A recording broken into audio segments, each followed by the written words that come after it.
Hey, hey, hey! Welcome to another Laugh Out Live LO Show. I'm PT Show, and yes, I am playing Genshin Impact yet again. Let's switch to the gameplay. Boom. Let me just.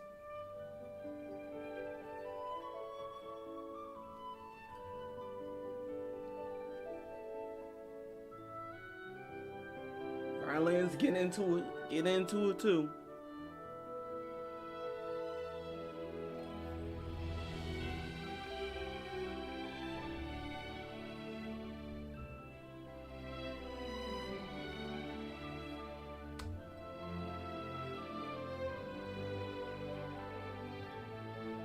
Hold that note. Hold that note.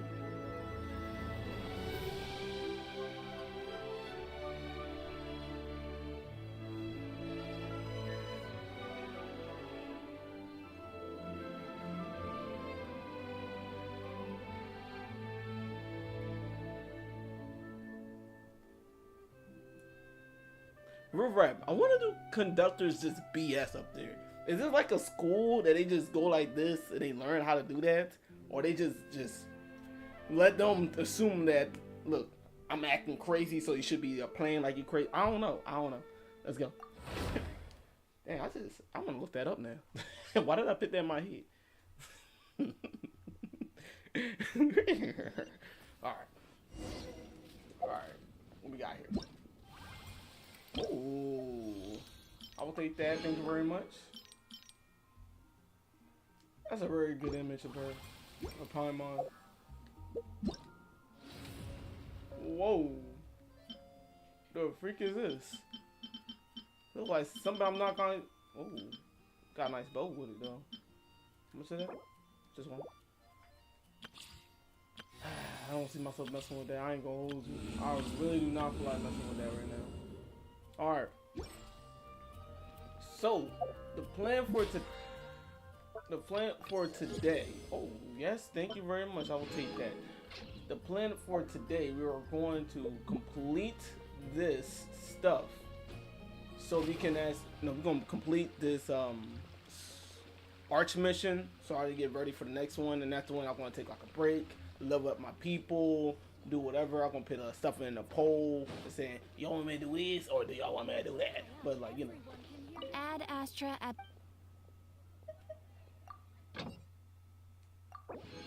Nice. Okay, cool. There's Bash again. I can do that. Let me do that again actually.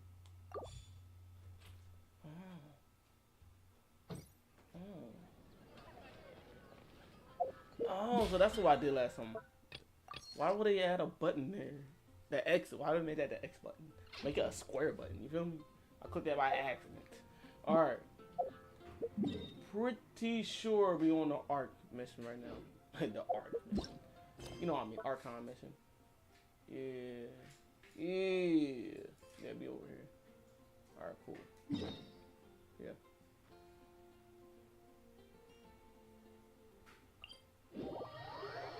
Cool. Very cool. Alright. Let's get nice and comfortable. You know what's very funny? I'm still using that the water style right now.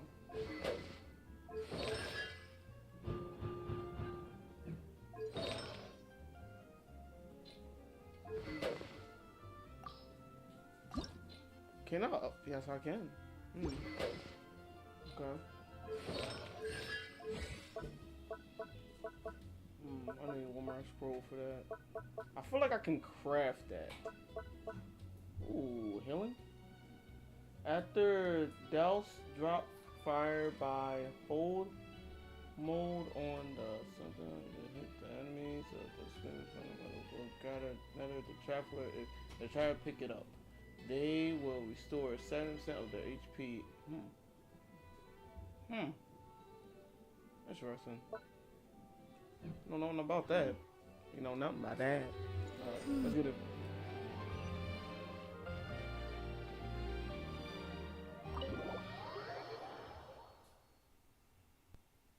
Well, hello. You just gonna walk in here?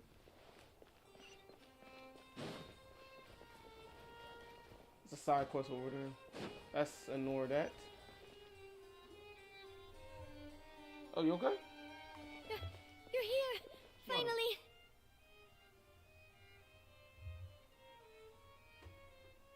Yo, you know what I forgot to drink? Get my freaking coffee. I don't think I need coffee right now. I got enough energy. Is something wrong? Monsieur Neuvillette and Lady Furina, they seem to have gotten into a dispute. Please go see for yourself. They fighting? Oh, snap.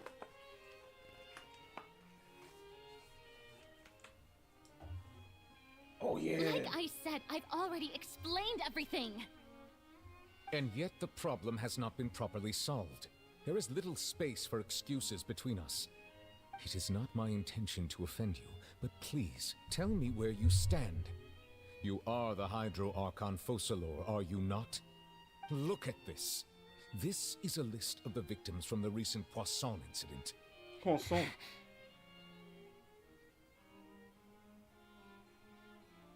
You mean they're all... We did not arrive in time to avert this disaster, and I will not have it happen again. I will say this once more. You must tell me everything you know. Yesterday, I found 3 stone slates in some ancient ruins near Poisson. Do you know anything about those? Seriously? You're questioning me like this is a court case now. I don't know anything about that. Come on. But you found them in some ancient ruins, you say? That's correct, which is why I came to ask you some questions.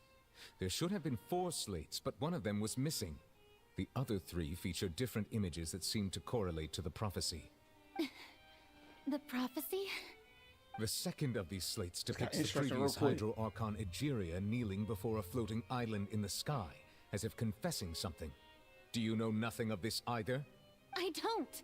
I've never seen such slates. I'll ask you again.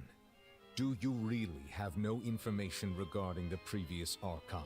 My deciphering of the slates indicates that the Hydro Archon Egeria once had to confess to, or apologize for, a certain sin. If anyone would know about it, it should be you. All gods don't have the same secrets, you know. She was herself and I'm me. Is it really so strange that I know nothing? I understand your concerns, but I'm sorry. I just don't have anything to tell you. Forgive me for saying this now, Lady Furina, but I have long known of your various secret investigations into certain matters. There are several indications that you have been investigating the prophecy on the sly. This is not strange in itself, considering that you are the Hydro Archon. But it is strange that you should also claim to not know any of Egeria's secrets, as well as do nothing following your inquiries. You have never been as superficial as you have presented yourself to be, nor are you a fool. And yet, your behavior is very inconsistent.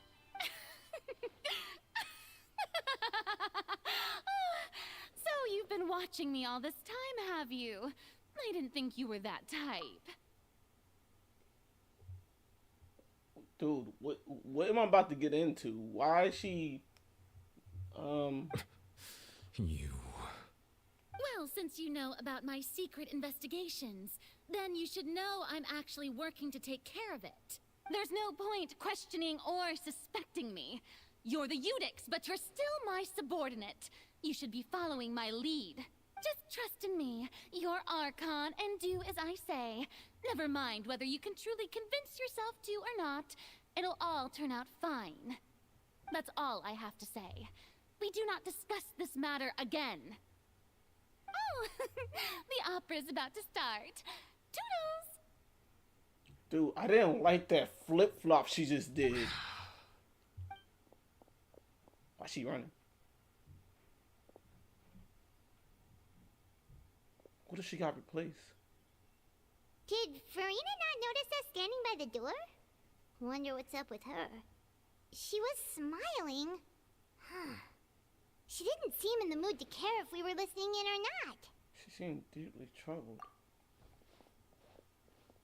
Yo. I assume you've been outside for a while now? I wish I'd watched that. Oh, you noticed. Seems Furina didn't even realize we were here. She was in a great panic, though I cannot discern the reason. Our discussion reached impasses time and again, a state of affairs that we cannot allow to continue. Still, I do not understand. Dialogue is the basis for understanding, so why did she keep refusing to engage? I'm afraid question alone might not sustain. We need to make her understand how desperate the situation is. Everyone in her inner circle has noticed that she is hiding some secret. The issue is her attitude. I fear that she will not reveal anything unless absolutely forced to. We may have to create a situation in which she will have no choice but to speak. Oh? Like what? Normally, people will only reveal the truth when standing trial. Perhaps we must have the Hydro Archon experience just such a scenario.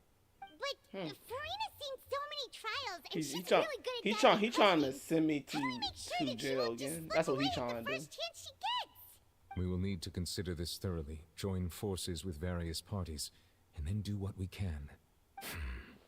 If at all possible, I would prefer to recuse myself from this affair, but we must prevent the prophecy from coming to pass. This may be cruel to her, but all Fontaine is in crisis. The information a god possesses is too precious, and so we must take a chance on this. In that case, we need help. But who will lend us their aid to do such a thing? Oh, I think I know who to call. Get some Fatui up in this house. Hey. Well, that's everyone, huh? Speaking of which, it was pretty smart of you to think of hiding here. Hiding where? Poisson was just involved in a disaster, so it's presently devoid of people. That naturally makes it the best choice. And here you are drinking tea like it's the most natural thing in the world, huh? That's what families should do. Sit and enjoy a leisurely time together. It's nice to enjoy tea here, you know? Care for a cup? Lend me your ears, everyone. Or perhaps one of you might like to start us off. How about you, friend? Me? No, I don't think I can. Then, how about you, good sir? I fear that I will cause the mood on this boat to become as somber as it is in court. Well then, I guess we're lucky we've got a local like me to organize things. Wonderful, the spotlight at last. I guess I'll be facilitating things from here. That was a little long-winded, don't you think? Oh, you might be right. Anyway, to cut to the chase, our friend here, the Traveler, has brought us together to discuss something. As for what that is, well, let's start by saying that we'll be pooling our efforts together to create a series of traps. Oh, how intriguing. Well, it's just an expression, really. One that I just learned from Chlorand, and used on the spot. So, let's invite her to explain in detail. A round of applause, please.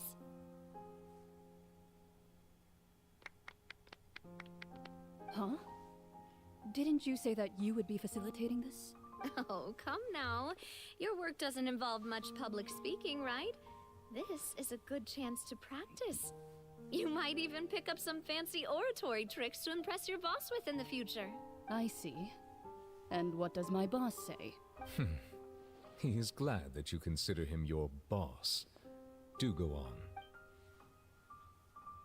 Okay. Okay. Getting spicy. In that case, do any of you have experience hunting? Not that I recall. Fremine and I once used a wooden stick in a basket to catch wild rabbits when we were younger.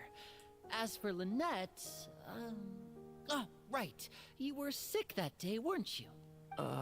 I've also gone diving to catch some fish before. Does that count? It does. I'm afraid not. It doesn't. You may or may not have heard, but Fontaine once played host to a group known as the Marechaussee Hunters. Though that was their name, they did not hunt animals, Hunt people? but rather various monsters left behind by the ancient dynasty of King Remus. Today, Fontaine's monster population has already thinned greatly, so the hunters have blended back into society, taking up arms in other lines of work.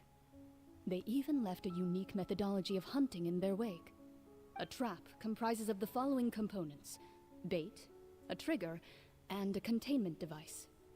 Sometimes a lethal implement will also be necessary to deal with the prey.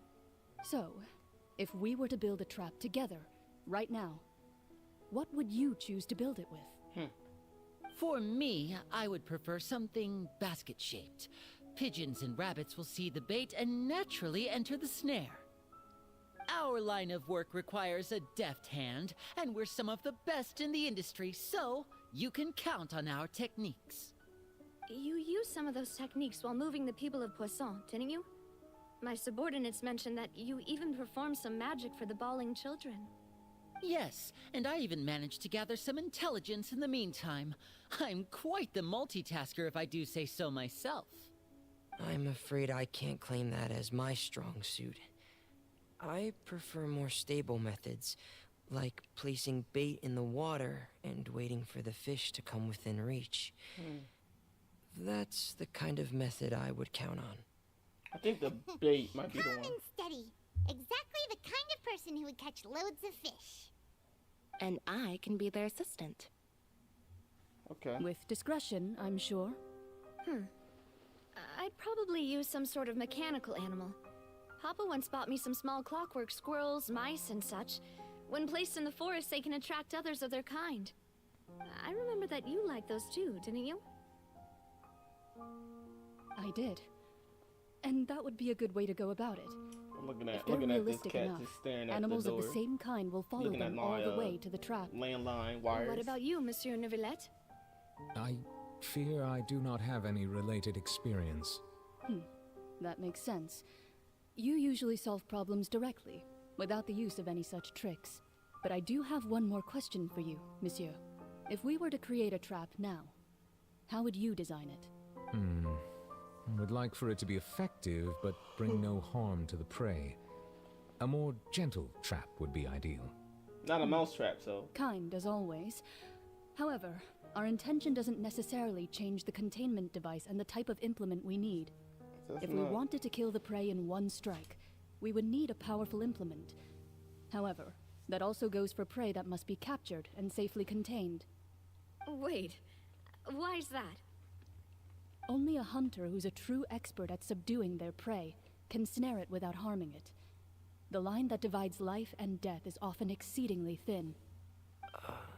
So, are we going hunting together? Yes. Huh. We hadn't thought of seeing ourselves as hunters. It kinda works, but maybe it's still not the best metaphor.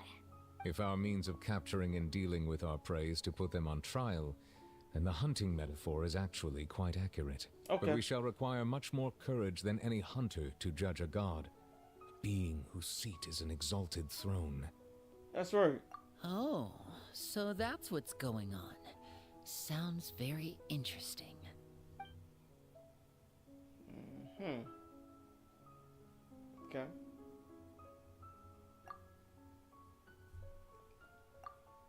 Just for the record, I'm not reading any of this.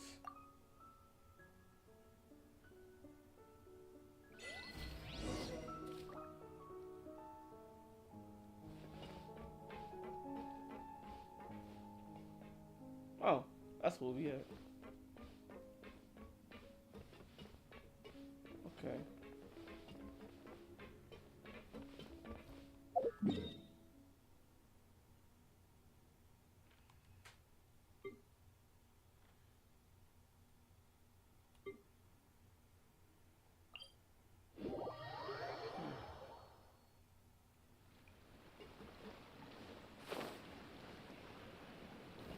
Little curious what it's gonna take me down.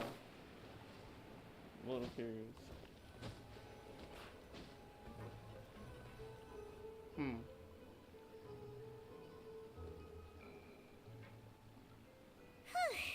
It's been a tough few days, hasn't it? So much has been happening. No meeting sure did make me hungry. Paimon didn't think the meetings would go on for so long, but everyone seemed pretty fired up, huh? Paimon thought they'd be at least a little frightened.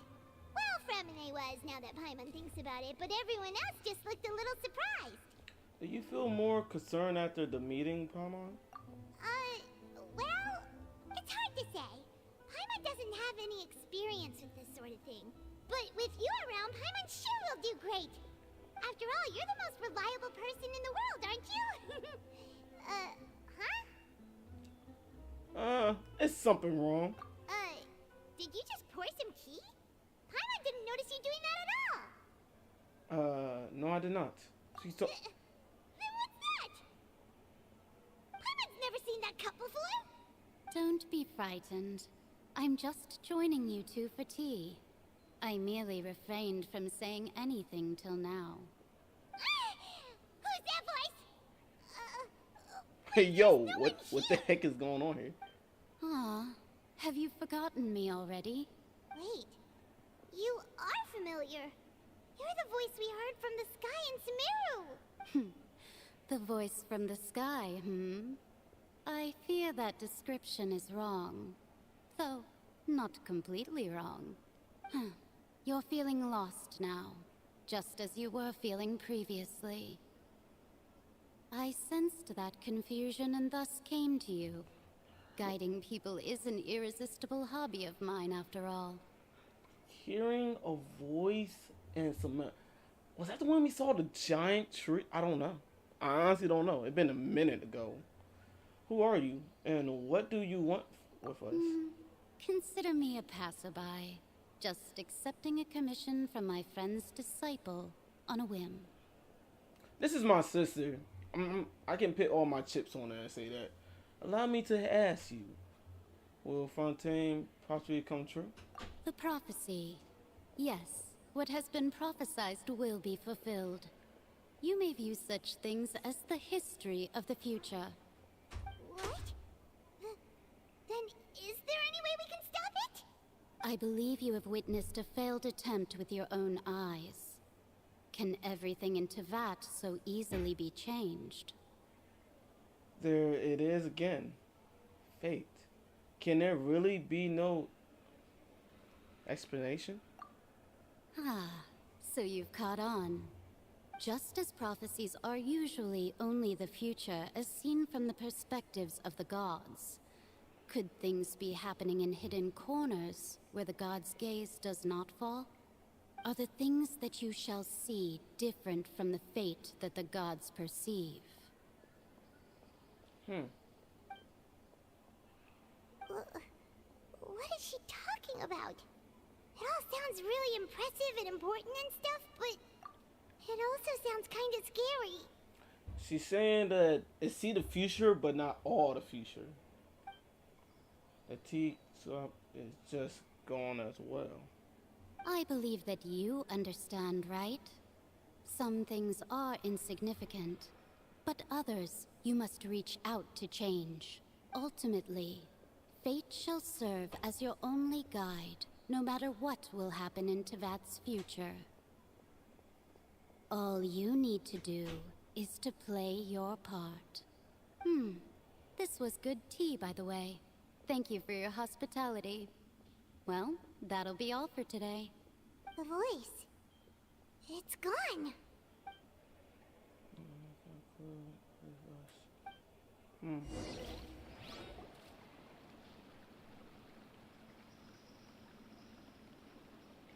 Okay. What? I want to hear someone talking. All right, coming. You really getting more... I don't know what that word is. Hey, it's you who's getting lazy, okay? Well, I see I've walked in on some lively banter. Hey. Luna! How do you been? Like, how have you been these past few days? Fine, just fine. I went to take part in that Steambird panel. It turned out to be more interesting than I expected. What you mean? Not all Fontainians are pessimistic about this. One journalist mentioned that sitting around and waiting for the end to come would be wrong, and that they should make their own rescue preparations. I agreed, so we had a brief chat with her. Did she have pink hair by any chance? Why, yes, it was Charlotte. I assume you've heard of her, no? That daredevil journalist? Oh, I'm in full I support know of exactly her who view. that is. Prophecies are very important, yeah. but how can people allow their lives to be commandeered by just a few words? That's right! glad to hear something sensible for once. Ah, yes. About what we had discussed before. I did try, but I'm afraid I couldn't reach the old hag. I'll try again tonight, but I wouldn't get your hopes up. Actually, someone already came over. Huh? Talk about the mystery voice. Goodness gracious. Are you serious? I believe she came to pass a message to us. She said that even the god's gaze has blind spots. Pretty bold if you ask Paimon. Most people would believe the gods to be all-knowing, right? The Hexen Circle members are certainly anything but ordinary.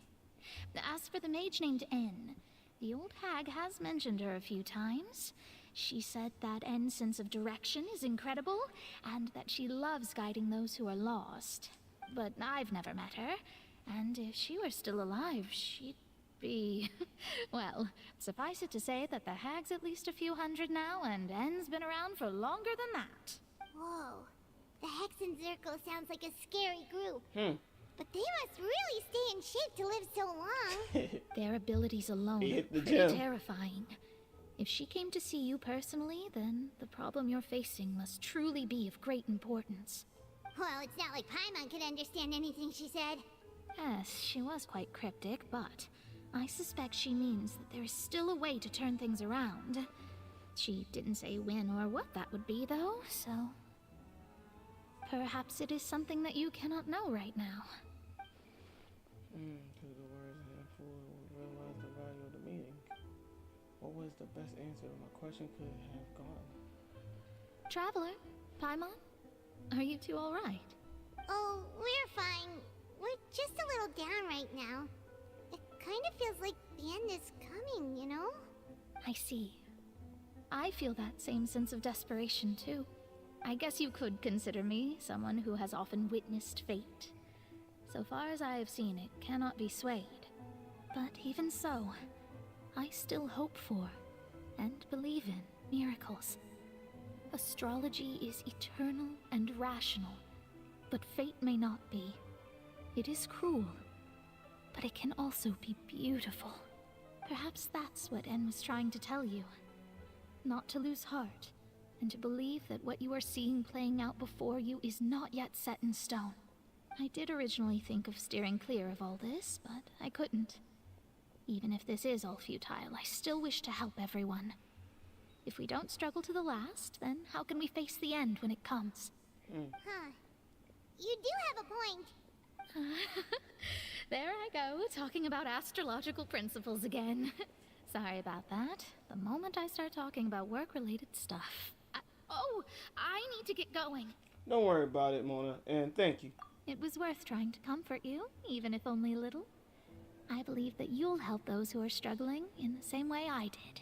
I suppose that might be why we always seem to meet by coincidence. Cool girl. Paimon feels kind of moved by what Mona said. But also kind of sad, too. Hey, Traveler. Paimon suddenly feels like going outside for a walk. Let's go. It's crazy. Everything. Let's walk around the city, shall we? There's a few spots we always like to walk by. Everything do have an end. Where do they want me to go? Whoa!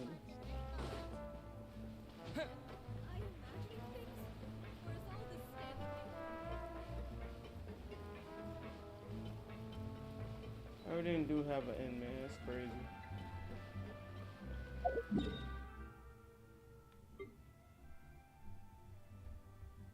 I'm not trying to walk over there. It's not what I'm about.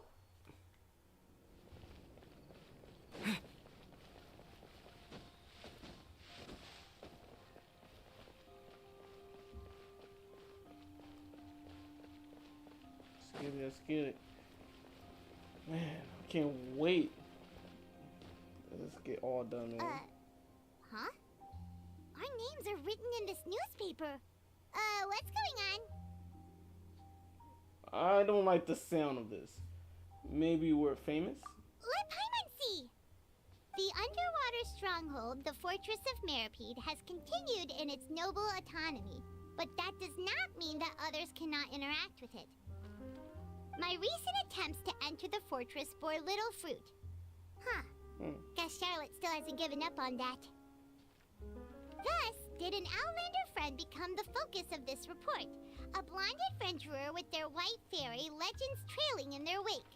It is said that this mysterious traveler once visited the underwater fortress. So while the fortress's interior remains a mystery behind closed doors, do not fear, for the tales of the traveler contain surprises in spades. Journalist Charlotte's biggest scoop yet, the Traveler's Trail, World Walker.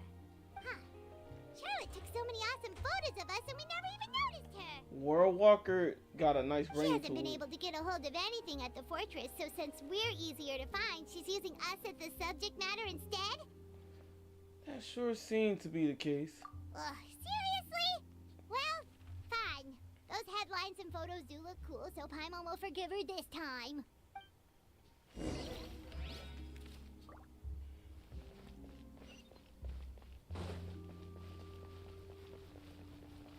Liking the music, by the way.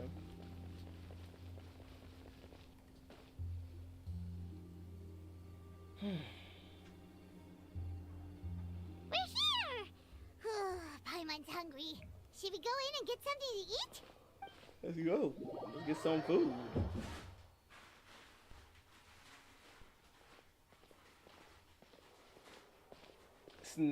Oh. No, nobody here. Hey, quick! Look! That's the limited edition, only 16 slices a day cake! It hasn't already sold out for the day. It was so delicious the last time we tried it. Despite the tense situation we were in, let's give it another go. Paimon's sure it'll be great. We can't let anyone get ahead of us.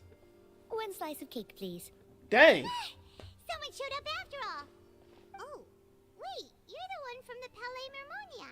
Oh, are you here to buy cake too? It seems Monsieur Nervalette was right. You really can eat.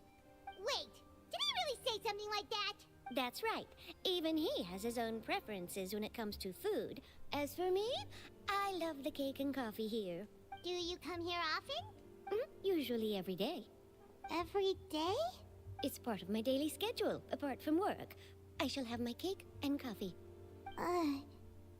Then what if someone told you one day that this place would be closing soon, and you wouldn't get to eat cake here anymore?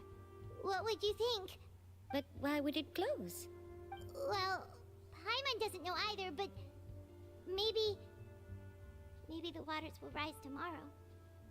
You know, like in the prophecy. Oh, the prophecy. To be honest, I haven't paid much attention to that. No, still, even if there'd be no more cake tomorrow, that wouldn't keep me from having some today.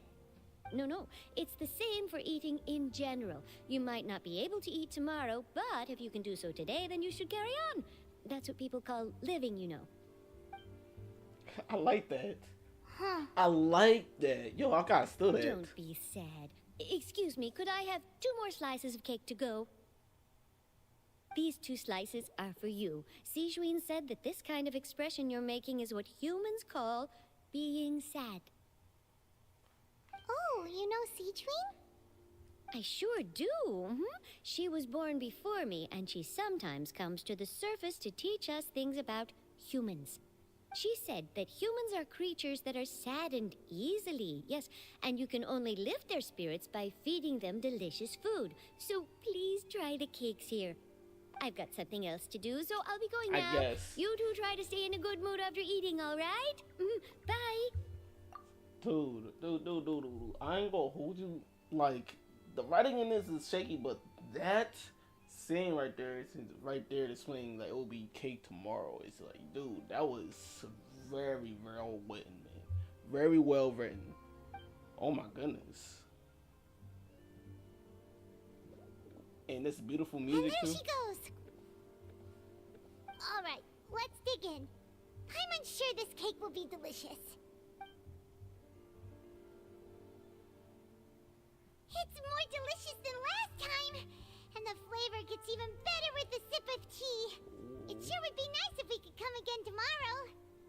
Sure would be nice if we could always eat delicious food here.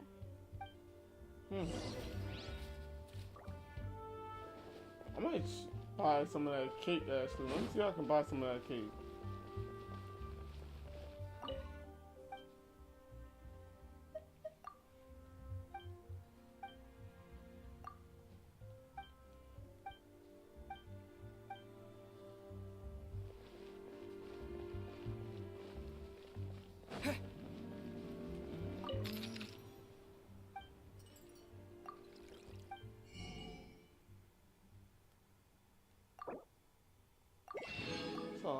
look up how much money I got. I don't think y'all can see it, but I have a lot of money, man. Let me actually buy 2 of these. Why don't I have one flower? Have I not been using flowers? What's going on here?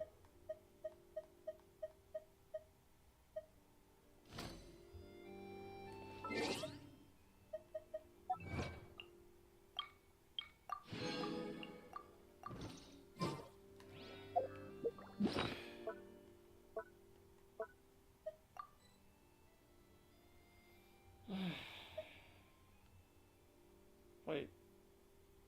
The brush will, with which you may bestow a new name upon a certain person. Rename cannot be changed. Oh yeah, I can rename myself. Cool.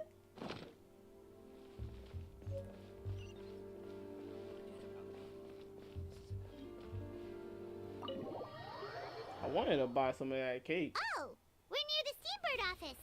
Let's go look for Charlotte and have a chat.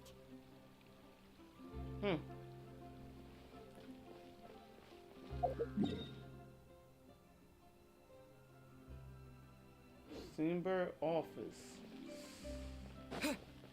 Don't know where that is.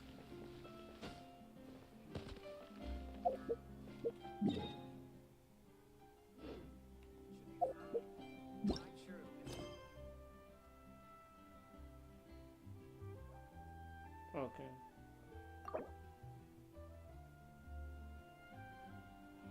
I gotta do this first. Okay. It's a side mission, right? It's a side mission.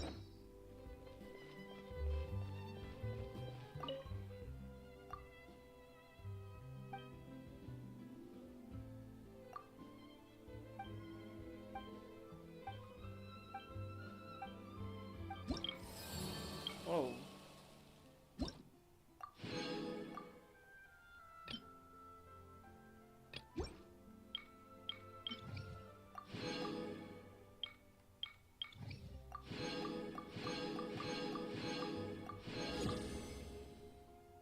Hey.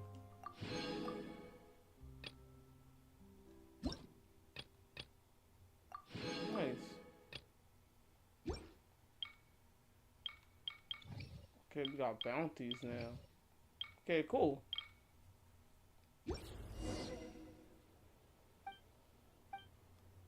Oh, so that's the where the people at. Okay, that's dope.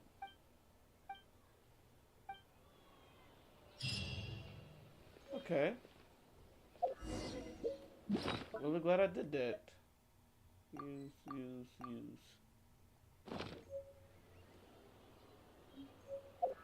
A good newspaper Put him in that. Okay, cool. Okay. Hello. Wow! If it isn't the Traveler and Paimon! Oh, have you seen the article I wrote about you? Ha! You've got some nerve! You just used us to make some quick mora! Can we negotiate a profit split? Oh, you needn't worry about that. I heard that you were in Poisson some time back, so I sent you a letter to discuss just that. It appears you didn't receive it, though. It's all right, though. I've set aside the amount intended for you. I've even set the table with some food. Really?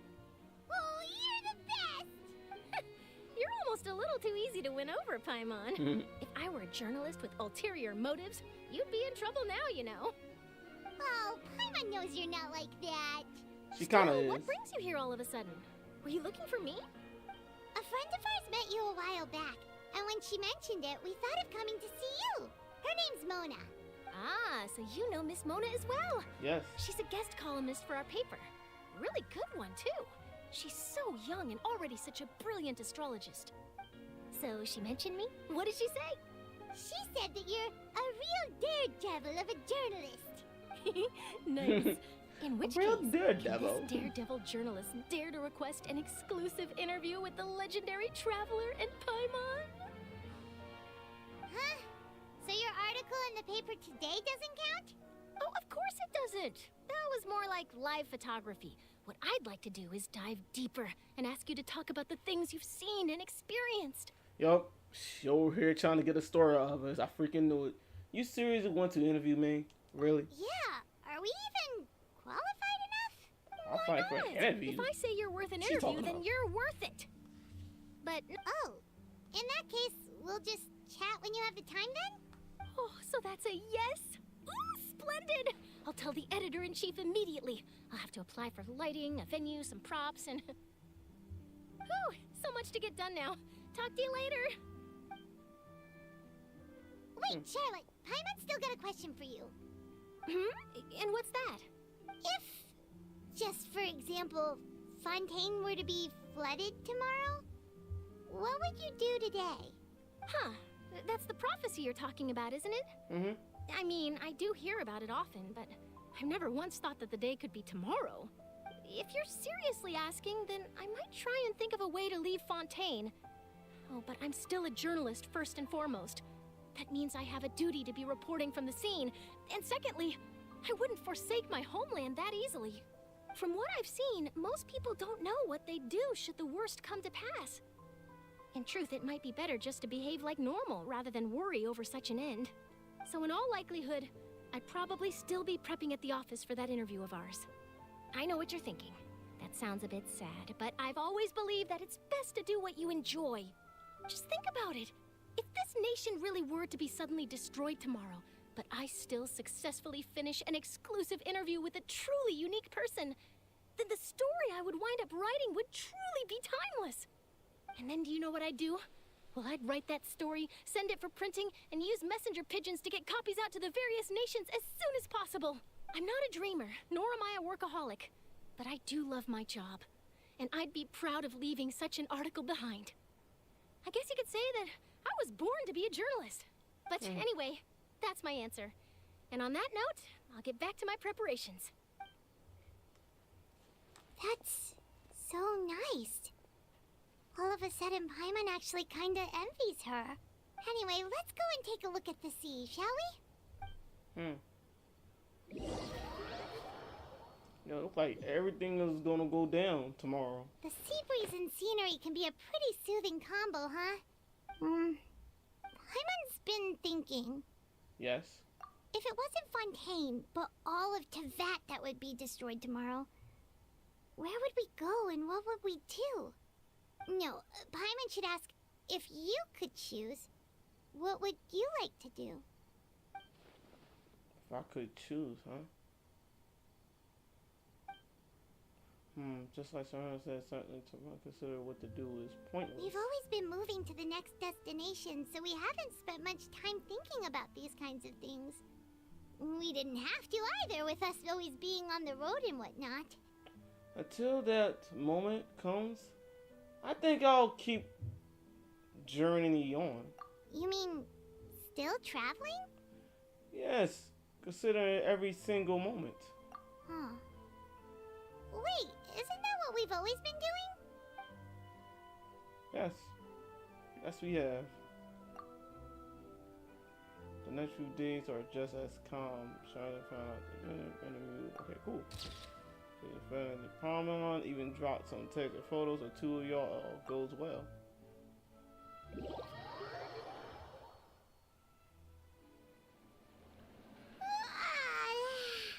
Feels like you'll grow mold if you stay here long enough. But it's still better than the Fortress of Mirapede, that's for sure. It's not only damp there, but salty too. Ah, so the two of you are still here.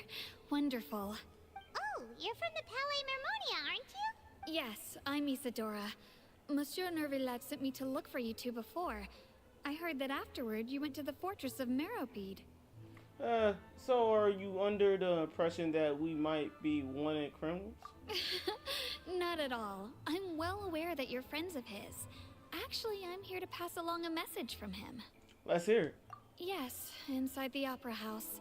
The Maréchaussée Phantom has declared the incident a small-scale riot. Well, that said, I don't personally think it was that serious. Lady Furina was watching a performance at the Opera House, and while she was resting during an intermission, some other audience members suddenly started harassing her, loudly accusing her of doing nothing about the prophecy crisis. And before she could respond, others started to join in. The crowd continued to grow, and protests against the Hydro Archon started to break out. So people have started to put the blame on Furina. Guess they finally found an outlet for the pressure they've been under due to the prophecy. I agree. People will naturally rely on gods, as is customary. But the moment people feel threatened, gods are also the first to be blamed. So what happened after that? Is Furina okay? Seeing that the situation was spiraling out of control and that further argument was pointless, she claimed that she'd gotten tired of this and left in a hurry. The Marechaussee Phantom had their hands full maintaining order and did not catch where Lady Furina had gone. Only when things had stabilized did we realize that she had gone missing. Missing? So, you mean she's still missing? That's right. The Marechaussee has dispatched many people to search for her, but we don't have any leads yet. That said, I don't think there's much to worry about. She is a god after all. Even if she were to fall into the hands of rioters, what could ordinary people do to her? I don't think you understand the situation. Good. Monsieur Nervillet sent me to tell you about the situation, but he didn't say anything else. Don't worry, this is more than enough to go on. Thanks for keeping us informed. Ah, is that so? Well, all right then. In that case, you two take care. I'll be heading back to the Palais now. Right. Well, sounds like we should hurry over to Poisson then. I like that look that they gave each other. That's funny. You sure caught on bit quickly? If we know Furina, she won't try to fix things in this situation. Instead, she'll look for a place to wait out the heat. And, as we also know, she may be loud and dramatic, but she doesn't have a heart of stone. When Nervillet was talking to her in the Palais Mermonia, and she heard about Poisson, she couldn't hide her sadness and remorse. It would be hard for her to ignore being accused by the public today. Paimon thinks Furina's probably taken the opportunity to slip away to Poisson and try to relieve the sense of guilt that she's feeling. Huh. Well, what do you think? Paimon knows the answer, of course, but Paimon can do the analysis to back it up, too. Cool, huh? I see. Becoming a detective done you so good. In that case, there's not a moment to lose. Poisson, here we come! Okay. Alright.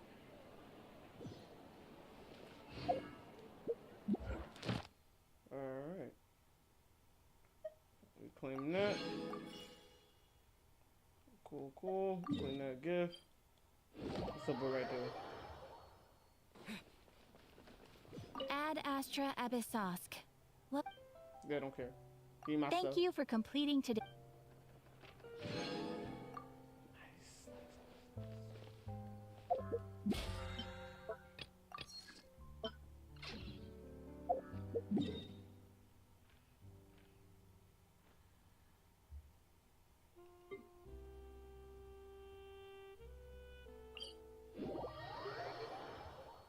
This place looks deserted. Guess all the survivors must have evacuated already. All that's left here are signs of devastation. Could Furina really be here? Let's try to find her as soon as possible.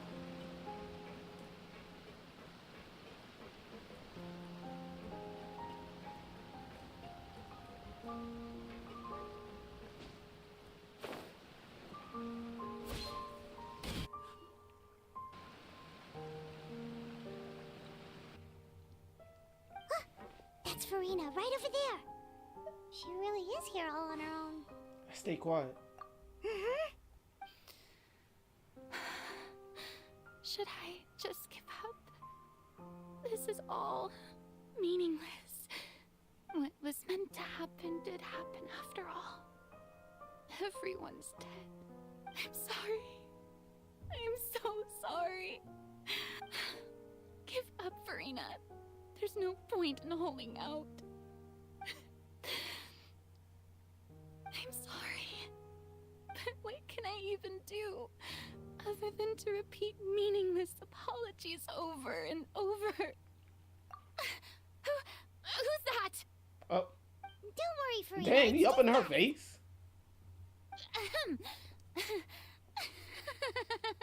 So it is you, blonde traveler from another land.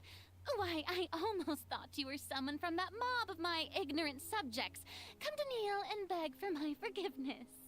Furina, you were crying just now, weren't you? The tear stains on your face are obvious. What do you mean, tear stains? Oh, I remember. The show at the Opera House earlier this morning was so moving. I'm still trying to process it. Why is she capped in cap, man? Look. She's so capped that she wearing a hat, man. What the heck? Who did that uncivilized rabble think they were? Disturbing my enjoyment of the arts. They even dare to tout their Archon. I must teach them a lesson. I can just imagine their twisted and frustrated faces once they realize that I'm nowhere to be found. Oh, and I'm sure Nouvellette and those people from the Maréchal Phantom are freaking out right next to them, too. Stop trying to act up, man. It's sad. Of course not. Hey, there she is. The Hydro Archon's over there. Yo, I was expecting that on. They about to whoop him. They about to throw their hands. Do I have to fight them? Furina, those people seem to be after you. They are?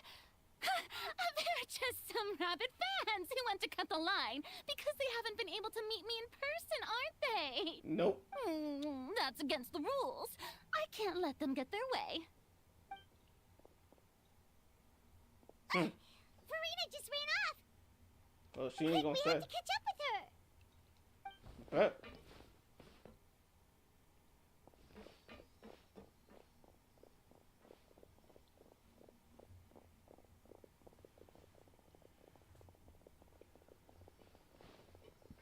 Wow, this is not exciting at all. Where did they go?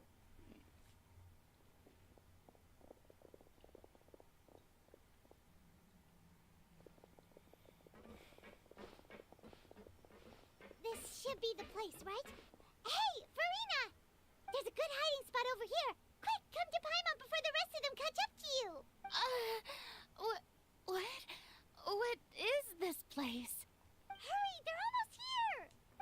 Fine. I suppose haste is warranted. Lead the way. This is a trap. This is the trap. Ayy.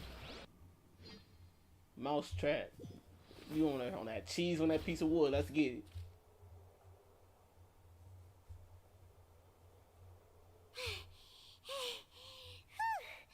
Paimon's exhausted.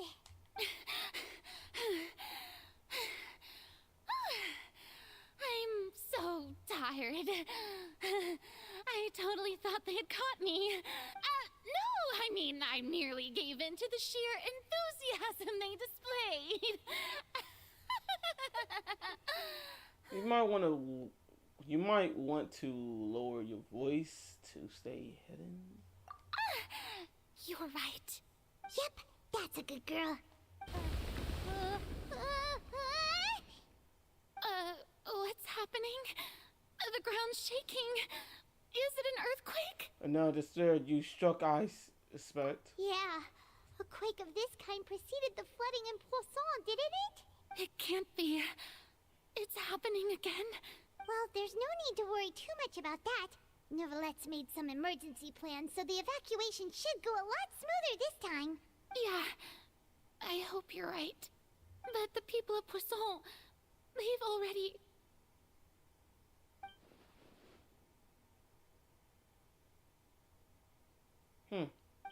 See what happens. She begins to talk herself into a slowly calm down. It's true. I've been investigating the prophecy for hundreds of years. I once had informants all over Tevat, searching for clues and feeding information back to me. I've tried all kinds of ways, too, to hold back the sea. Anything to keep the coastline from advancing. But all my efforts proved to be futile in the end. Really, The truth has been clear to me for a very long time. We cannot make an enemy of the divine. No matter what we do, the will of the heavenly principles will have its way, and the prophecy shall be fulfilled. But even then, you still haven't give up, right? Give up. I do love the sound of that phrase. It would mean finally coming to terms with fate, but also for me to finally be free. Dang. But that would also mean that all hopes will disappear. Indeed. I've thought about giving up so many times, especially after we almost lost Poisson. Fate is really unreasonable, isn't it? It has no heart and obeys no rules. The prophecy has only just started to come true, and so many people have already lost their lives.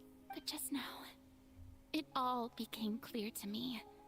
I still don't have the right to come to terms with fate on behalf of everyone else. As long as the final moment hasn't come, it's still not too late. Don't worry. I will keep hope alive for everyone until the very end. Well, that's enough for now.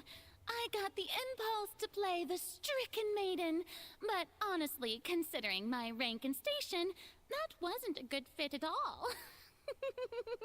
Don't take any of what I just said seriously. How could I possibly let Fontaine fall to the whims of trivial prophecy? I've never seen so much capness in my entire life. In my entire life, I've never seen much capness. There's a lot of capness. Come on! Paimon could have sworn you were actually being honest just now. Running out of time. We can't just go back to square one like this. I have to get more information out of her. Fontaine, you must not have shouldered this burden alone. Although I don't know what you might be keeping from everyone, your people are more than willing to share your burdens with you. Share my burden? That's impossible. It was fated right from the start that this would be my duty alone. But even if your burden doesn't need to be shared, you can still choose to confide in someone. Confess in someone. Just share it with me. I'm what you call a witness. A witness? Yes. I've heard that you came to Tevat from beyond the stars, yes. In other words, you never belonged here. And if Tevat is, in its entirety, a show on a stage, then you're just a spectator, aren't you? If that's the case... There's no time left. Please, one thing, just split it out.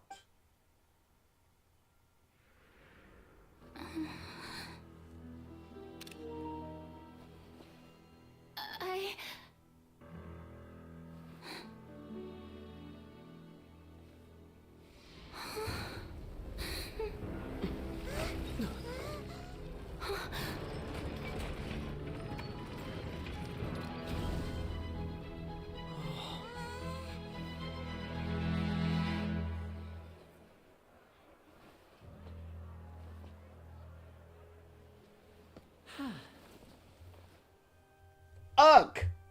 Dang, you almost got her. Hey, what's up, man? Ladies and gentlemen, this concludes my opening performance. Dude, we was this close. We were this close to getting that out of here. He had to screw it up, man. Dang. Now, without further ado, we may proceed to the trial of our god. So this is what it is. Yes, you deserve praise for the effort you took to raise the dramatic stakes. Do not forget, however, that I am Focalor, the god of justice, the embodiment of justice itself. They got a high and mighty. Strike you as even the least bit absurd to bring the very concept of justice to trial? May I interpret these words? as your refusal to stand trial. In that case, you will have the opportunity to defend your honor through a duel. You would draw your blade against a god? I see. It seems like you have made up your mind. Yes.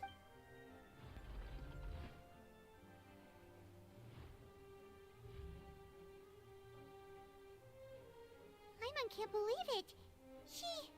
She just surrendered. What the heck is going on? Did I just see an Archon surrender to a human? Wow, how utterly humiliating. Lady Furina, what is the meaning of this?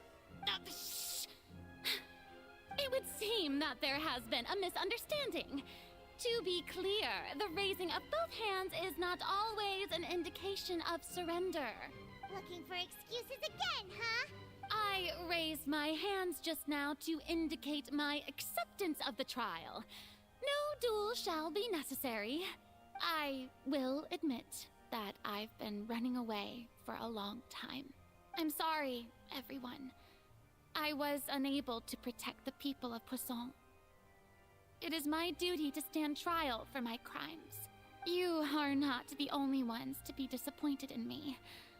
I, too, am exceedingly disappointed in myself. But now, it is time for the Hydro Archon to show you her courage and resolve. I, Furina, will use this trial to show the world the true meaning of justice! This time, I will protect you. Applaud and rejoice. One of the most outrageous and fantastical arcs known to the opera epiclese is now unfolding before your eyes. Mark my words, this shall be one of the most exhilarating and brilliant shows ever to grace the stage of Fontaine. The trial of the Hydro Archon, Focalor, will now begin! Woohoo! Oh, now we're making history. Yeah. Why does it feel like Furina just took over the whole thing? Like, come on! Didn't she just get forced to stand trial for her crimes? Also, even though she's still acting super dramatic, she is taking this seriously this time, right? All right, then. Who will be my opponent in this trial? The court asks the prosecutor to please take the stand. Thank you, Your Honor. Is that so? Very well. Then please speak, witness of Tivat, my accuser and fated opponent. Oh, she so closely tells us the truth and he's still out like this and... Okay, though, along that you defeat the court, you still had a chance to figure out everything.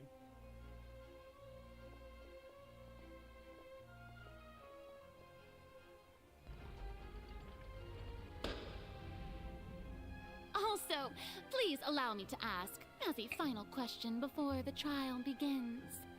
Just how much work did you do to force me onto this stage? Well, we did do a lot of prep after the meeting that day. I can go over the tasks assigned to the Spina di Rosula, since they were rather straightforward and easy. Navia, the president of the Spina di Rosula. Most of the people who participated in the disturbance this morning were my subordinates. They changed into plain clothes and came to the Opera House as regular audience members, waiting for the perfect opportunity to incite insurrection against you. Can't be using that word too many times. The people's resentment against their Archon has been building as more and more of the prophecy is fulfilled. A spark was all we needed to turn smoldering anger into a flame. Moreover, according to our understanding and analysis of you, when something like that occurred, you would likely flee the scene and head to Poisson by yourself. So, we arranged for a second group to lie in wait there. So, you mean... the ones who scoured the settlement for me were also from the Spina. And their goal was to force you to step into the giant magic box so you may personally participate in the greatest magic performance in all of Fontanian history. That's right. That house was a magic box, rather than someone's residence. As the super ultimate version of the setup that I used when I first performed at the Opera Epiclese, the volume of the box was increased by a whole order of magnitude, and the distance it traversed was the entire gap between Poisson and Araneas. Its cargo, of course, was an Archon instead of a human. My thanks, Furina. Without your help, we could never have pulled off such an extraordinary performance. You're welcome? Of course, this performance was only made possible with Father's support. The House of the Hearth spent a massive amount of labor in Mora to pull this off. We had to select a location, construct the giant magic box, dig a tunnel, and open up a path through the water. It was a lot of work for all of us. So, in other words, the earthquake that we felt within the giant magic box was just a normal tremor from the transportation of the whole house? That's right. It wasn't a sign of another disaster to come. Sorry about that. Then, I can guess Nervilette and Cloran's parts. You gathered a crowd, prepared a stage, and made sure that the champion duelist would be immediately ready for a fight. Also that as soon as I appeared on the stage, the trial may commence without a hitch. Yes, that is correct. Well, Clorand, I must commend you for your courage. Only the most outstanding champion duelist in all of Fontaine would accept a duel with an Archon without flinching. Thank you. As for you, Traveler, I suppose your role was to keep me distracted with conversation once you found me in Poisson.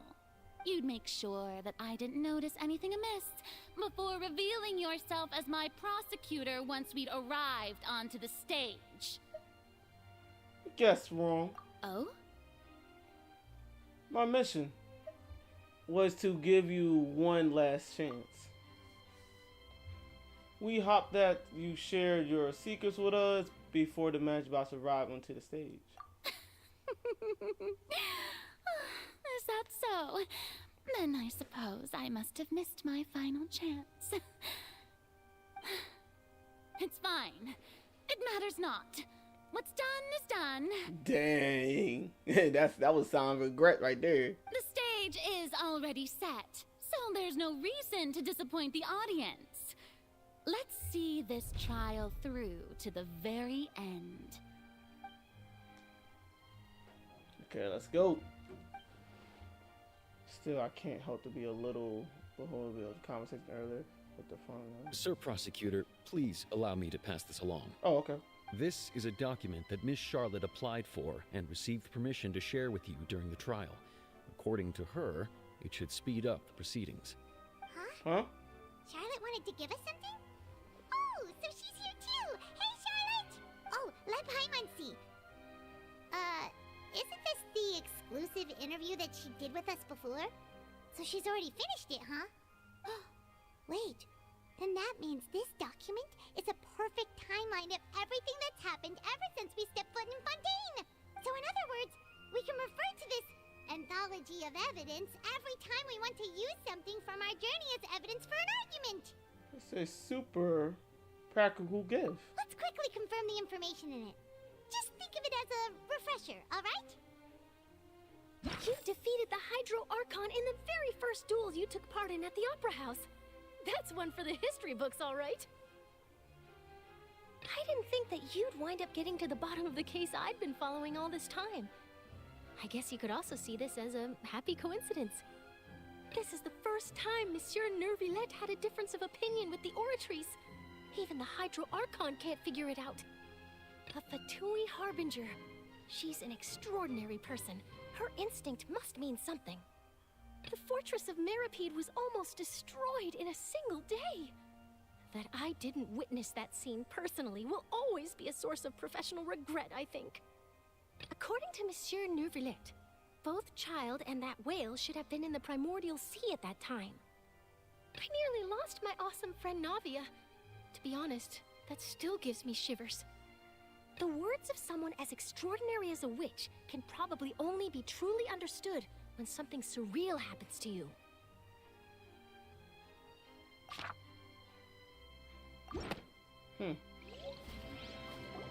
Okay. The prosecution and the defense are both in position. The trial shall now begin. Come on, Nervylette. There's no need to repeat all the unimportant legalese. Just fast forward to the part where the prosecution lays out my offenses. As the defendant and the lead actress of this performance, I still haven't even been informed of my supposed guilt in all of this. Of course, it is only natural for humans to struggle to understand the actions of a god. However, you will need more than that to convict me of a crime. That's true. But my charge here is unrelated to your conduct as an Archon. I'm not used to hearing my own voice, bro. Instead, I would like to charge you as a fraud who's never been the Archon in the first place. Wait, what was that? Lady Furina's a fraud? Oh, it just got real. Hey, I came here thinking that we were going to try the Hydro Archon for forsaking her duty, but did I hear that right? She's not our Archon at all? Charge accepted. Lady Furina, do you plead guilty to the charge? Dang, she was not expecting that. Lady Furina. I plead not guilty. How can I be guilty? There is no way that I, Focalor, otherwise known as Furina de Fontaine, a member of the Seven and the Regina of all waters, kindreds, peoples, and laws of Fontaine, could be anything other than your true Archon. Dude, it was cooking with that freaking transition. Yeah. Even though Lady Furina can be rather eccentric, isn't it going too far to doubt her very identity? Yeah, I've never questioned her identity either. Sure, Lady Furina can be super irresponsible, but what grounds does that prosecutor have to make such a huge claim? I have cause to believe that common sense will prevail in this case. Many of the members of the audience have known me as the Hydro Archon ever since they were born. There would be no fooling their memory. See? Even the Oratrice has decided to show me its favor. Are you sure you want to commit to a charge that will never be upheld? If you wish to drop the case, I can promise you as the God of Justice that you will not have to face trial for making a false accusation. We will treat everything that's happened as a dramatic spectacle and move on with our lives. What do you say to that? An argument with near impossible odds, huh? We have to not only refute Furina's claims, but also overturn the long-held beliefs of the people. The people only see as their Archon because they're long-held belief. Well, I tried to give you the chance to surrender. If you must persist, then let me ask. If you believe I'm not the Archon, then what manner of being do you think I am? And if I was not the Archon, then how did I manage to live for over 500 years? Think careful. What do we know to be suspected about Fontaine exactly? Okay.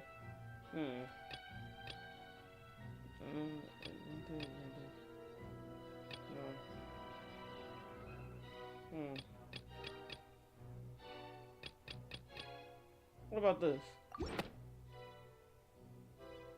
First of all, you may be a member of another long-lived race, which would allow you to naturally possess an extended lifespan.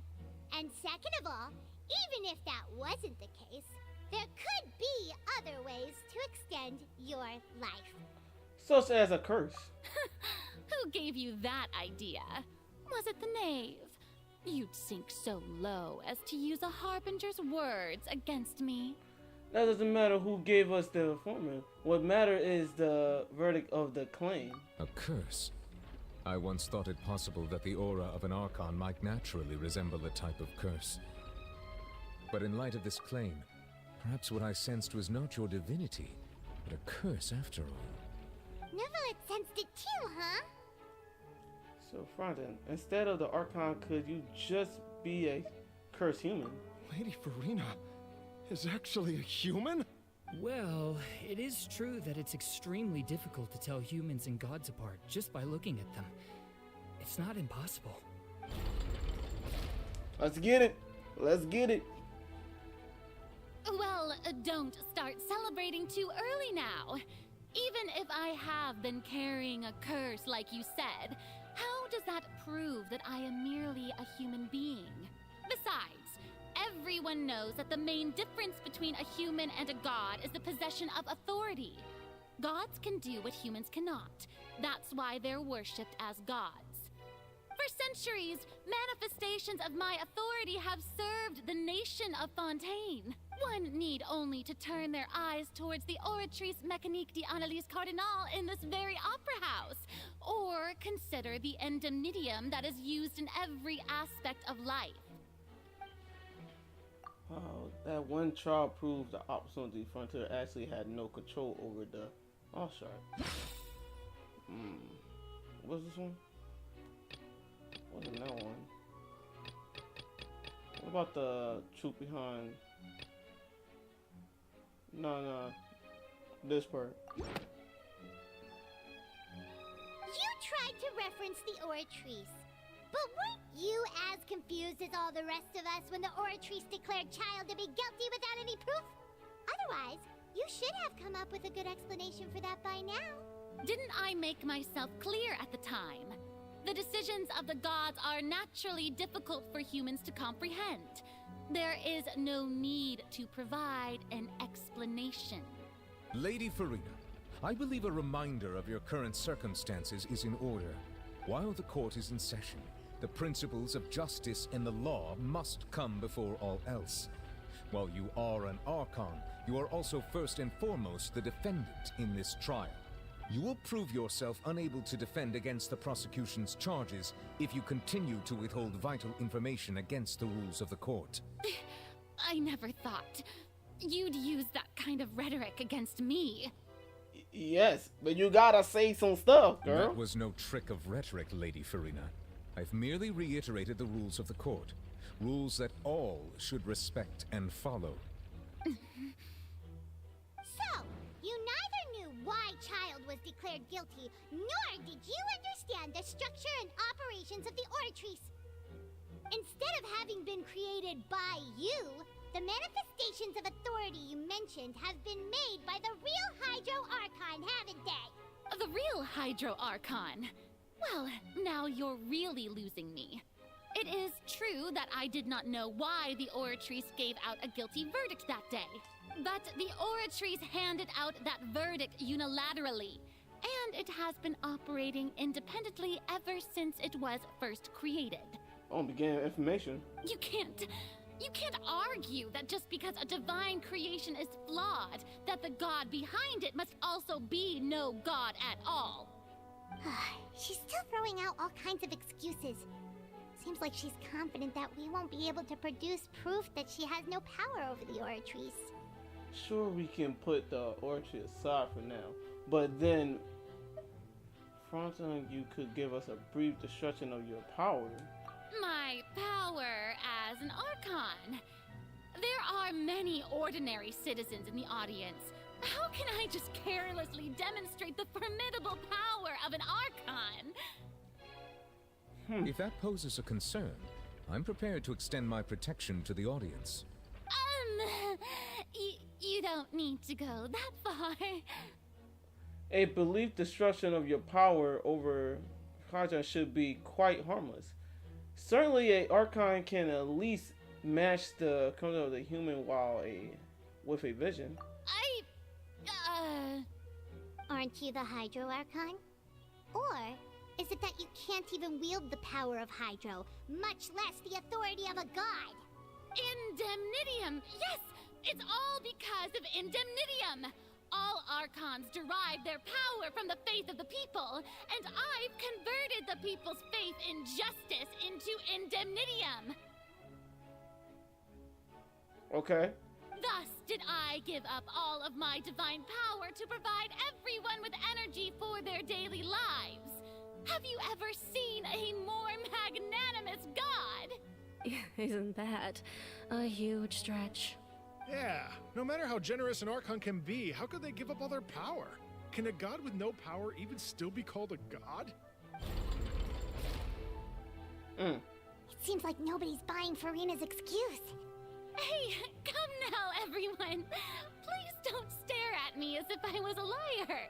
I'm still the same Furina you knew, right? The one that you loved. Shouldn't you want to believe in me? Please? You've got to believe me. If what the prosecutor said is true, she really has committed a grave offense. Did she deceive all of us? And all of our parents and grandparents too? And all of our ancestors? Ever since they were born? Enough. That's enough. Tell me then, if I'm not the real Hydro Archon, then who is? The guy's standing over back to the left. If you have no evidence of another Hydro Archon's existence, nor can you find anyone who can back up their claim to be such, then what grounds have you to say that I'm not actually the real deal? Wow, she came up with yet another argument. How can we refute her now? Seems like she really doesn't want to give up. If we can't prove that she isn't an Archon, we can try to prove that she is just a human, and if she's only human,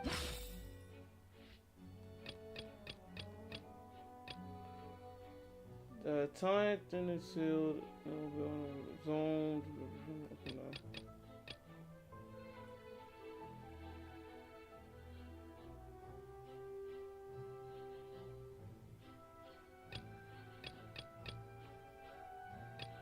What event can prove that Fronton is human? Child book.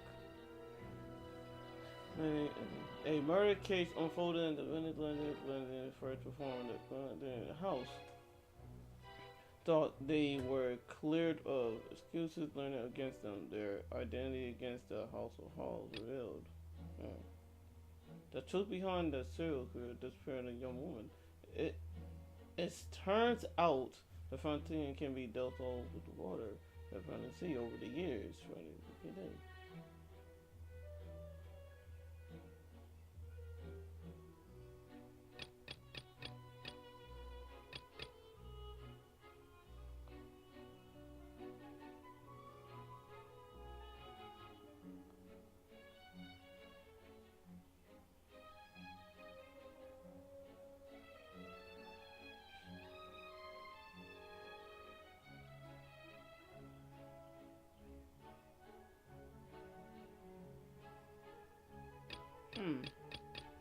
I want to say this.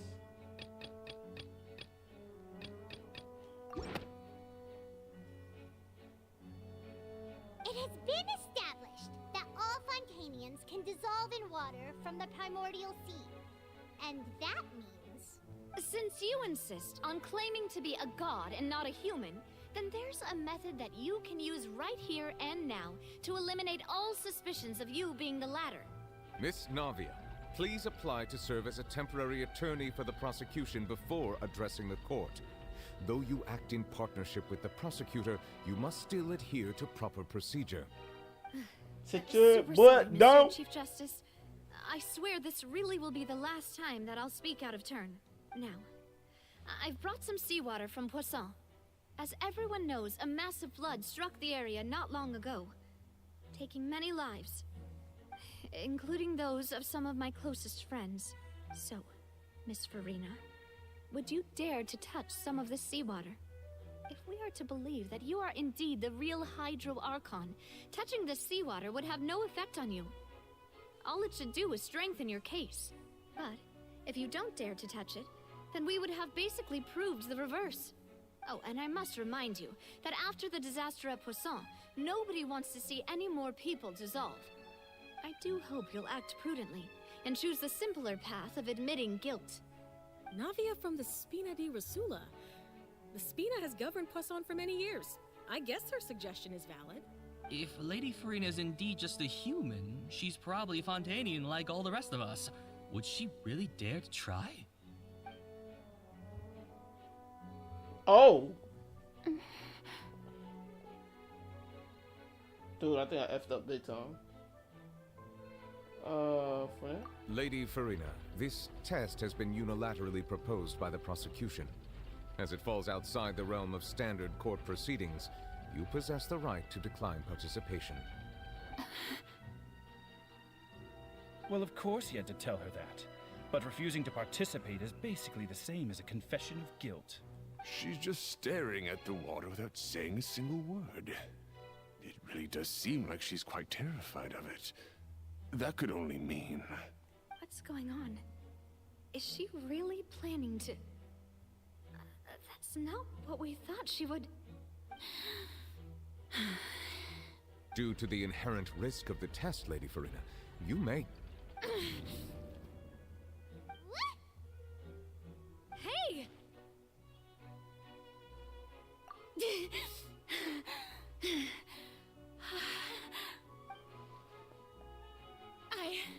I'm fine!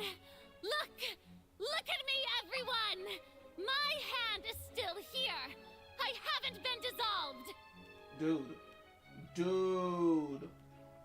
She calls the bluff, man. Smart. Will you believe me now? I really am your Archon! I'm nothing like a normal human who would fall apart as soon as they touch this water! Really? Was this not the most obvious thing in the world? Miss Siegewien? If you're present, Miss Siegewien, please come forward and attend to the defendant. Siegewien? Don't be nervous. It'll just take a few seconds. Let me see. That should be enough. Please announce the results of your evaluation to the court, Miss Siegewien. As everyone doubtlessly saw, Miss Furina was displaying symptoms of hyperventilation and flushed skin. These indicate that she was experiencing the adverse effects of exposure to primordial seawater. The extent to which she was affected is the same as other humans when exposed to primordial seawater of a similar concentration. Thank you, Miss Siegewien. Lady Furina, you may return to the defendant's stand. Oh, wait. What did she just say? I didn't get dissolved! Shouldn't that be enough to prove my innocence? Well, considering your tendency to run from your problems, we did originally prepare a direct sample of the seawater around Poisson. However, after extensive discussion, we exchanged it for a sample that is not concentrated enough to dissolve an actual human. After all, on the off chance that something entirely unexpected might occur, we don't want anyone else to lose their life to the sea. Yeah, so out of regard for Furina's life, you secured a low-concentration sample and asked the head nurse to serve as an expert witness. It's a great thing that the direct sample wasn't actually used. Furina could have... I can't believe... you... But what really going on here? Fronten cannot have known the consequence of touching that water as a human. This is too unlikely how she usually acts, unless it's actually more important for her to keep her faith than save her own life. But haven't she given up on everything a long time ago? Listen to me, everyone. Please don't give me such cold and disdainful looks. What happened just now didn't prove a single thing. Think about it. How can you conclusively prove that an Archon can't also be affected by the primordial seawater? Also, if I was really just a human, why would I dare to just put my hand in that kind of water?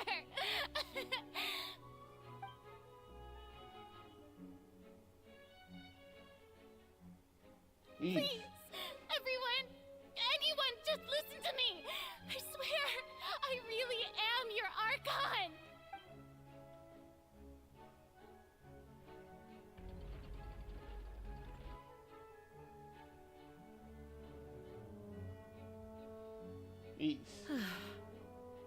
I don't think anything she says at this point will sway anyone. The odds are just too stacked against her now. With all the things that have been said, Paimon doesn't think there's any way left for Furina to win. I believe the time for arguments and presentation of evidence has come to an end. If there are no objections, we will move on to the final judgment.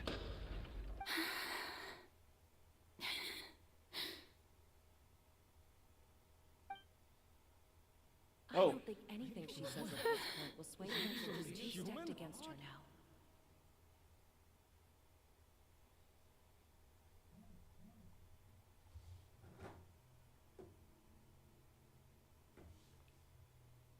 Dang. In my capacity as Chief Justice, I shall now render judgment on Furina's misrepresentation of herself as the Archon of Fontaine. Dang. As a human who knowingly deceived her fellow citizens, Furina is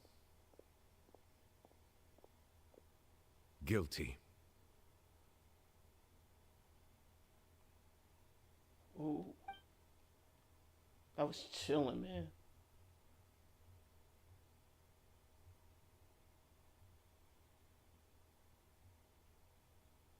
We shall now turn to the Oratrice Mécanique d'Analyse Cardinal to render the final verdict on the charges.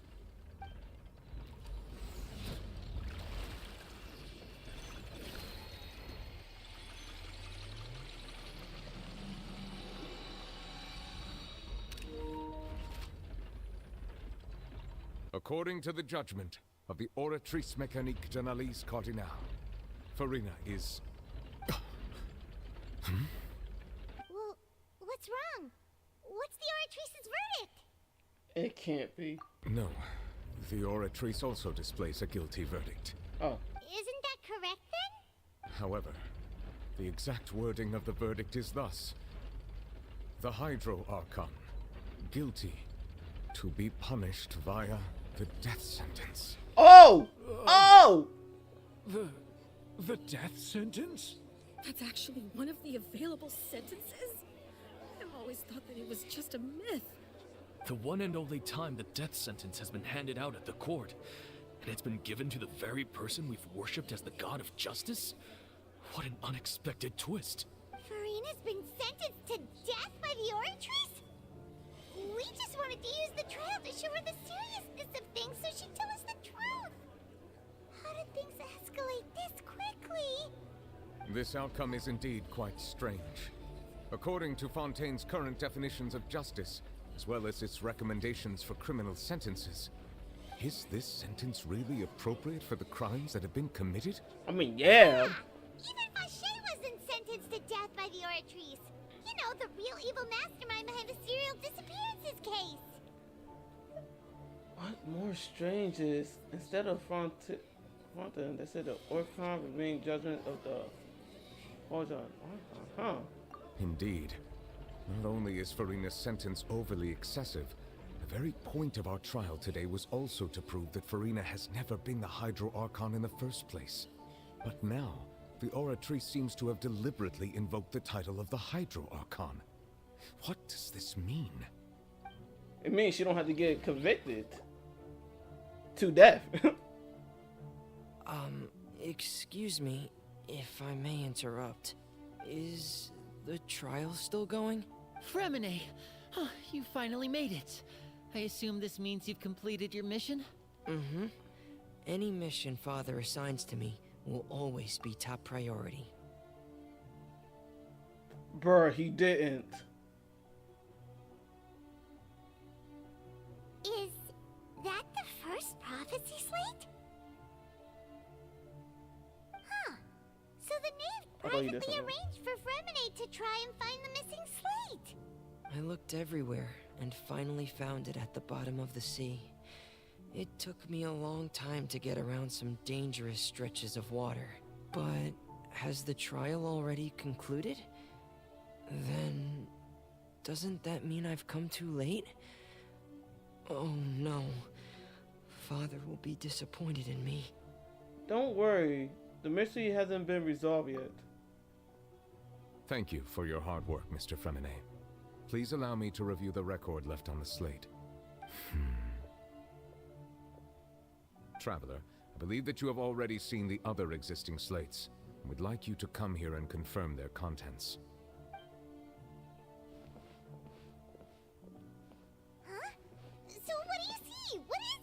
This looks like the previous Harpon released her divine power, turning the Oceanid into a human being. I believe I've now made sense of the Hydro Archon's crime. It has to do with Fontaine's lost history. Huh? Isn't the Hydro Archon just guilty of deceiving her people? Oh, wait, no, that's Furina, and we've already proven that she's not the Hydro Archon. So when you say Hydro Archon, do you mean the real Hydro Archon we've been kinda talking about? In truth, everything that you've encountered in Fontaine up until this point can be traced back to the contents of these stone slates. However, I'm uncertain as to how much sense they currently make to you. Accession between the content of the slates and the events in the real life. Okay, let's try to recall the contents of the other 3 stone slates. Paimon will do her best to help you remember. Word? Okay. Okay. I don't have to read, I already know what they want me to do.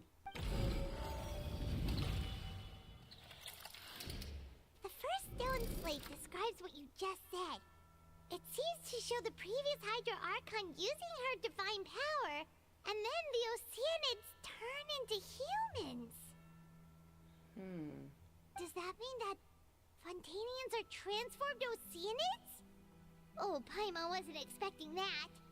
But if Oceanids can turn into humans, then perhaps this process can be reversed as well. The second stone slate shows Celestia floating in the sky, and the Hydro Archon and her people worshipping it together. But the heavens still brought judgment down upon them. This must be the point when the Hydro Archon and the Fontainians were branded with their original sin. Does this mean that the original sin and the Hydro Archon sin are the same thing? The third slate shows the Hydro Archon sinking into the sea surrounded by many people.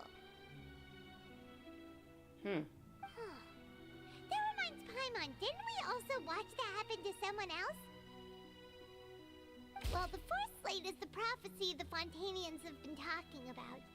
People dissolving into the sea, the Hydro Archon crying on her throne, and so on. Oh, it already happened. We didn't believe that such a crazy disaster could happen at first, did we? But after that incident, it was just a question of when and not if.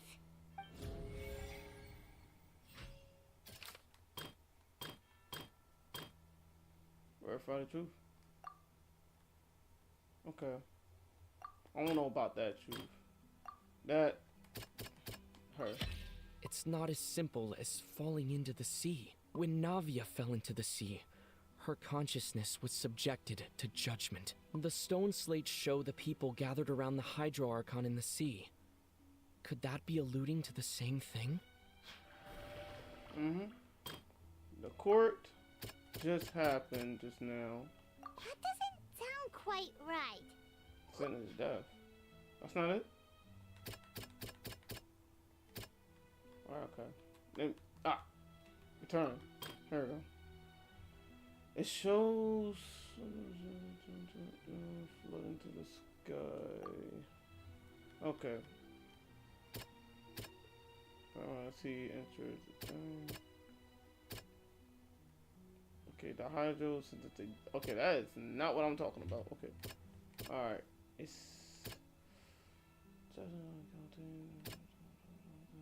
can be dissolved into the water.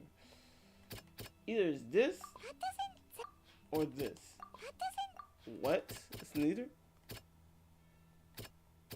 It's not this, is it? It shouldn't be that. Yeah, it doesn't make sense. Hold up. Wait, what? Perhaps what is about to take place has all happened before. The true sin of the Hydro Archon that Nervalette mentioned, and the original sin cast down on the people of Fontaine by Celestia, as recorded on the stone slates.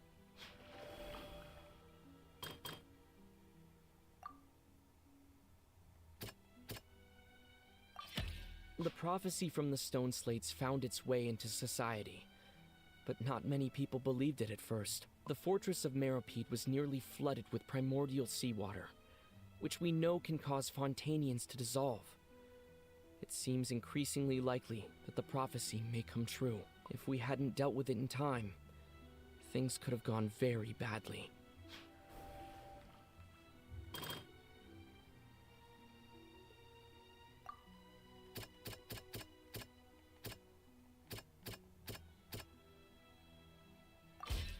We know from the case of the serial disappearances of young women that Fontanians can be dissolved in primordial seawater. And the first stone slate tells us that long ago, the Hydro Archon used her power to turn Oceanids into humans. This might be the reason that Fontanians can dissolve.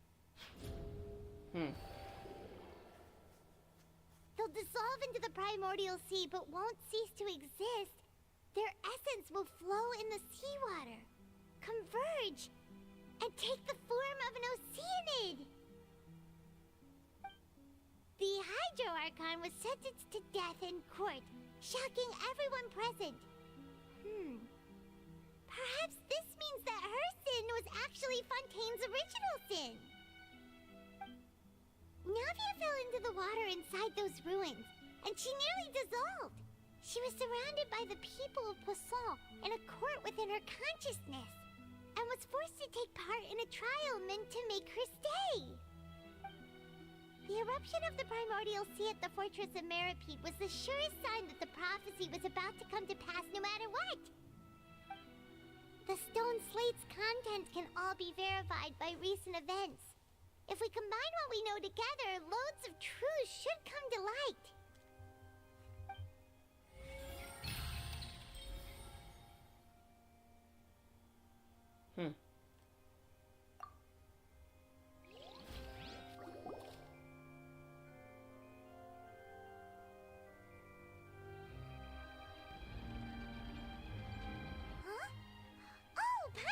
It now, so that's how you can make sense of it. But then it feels like we're going to have to share some truly shocking revelations. Let's hear them. The first slate that Fontaine's are not real humans. Incredible. Linny, did you hear that? We're not real humans. All Fontanians were originally created by the late previous Hydro Archon, with Oceanids as their basis.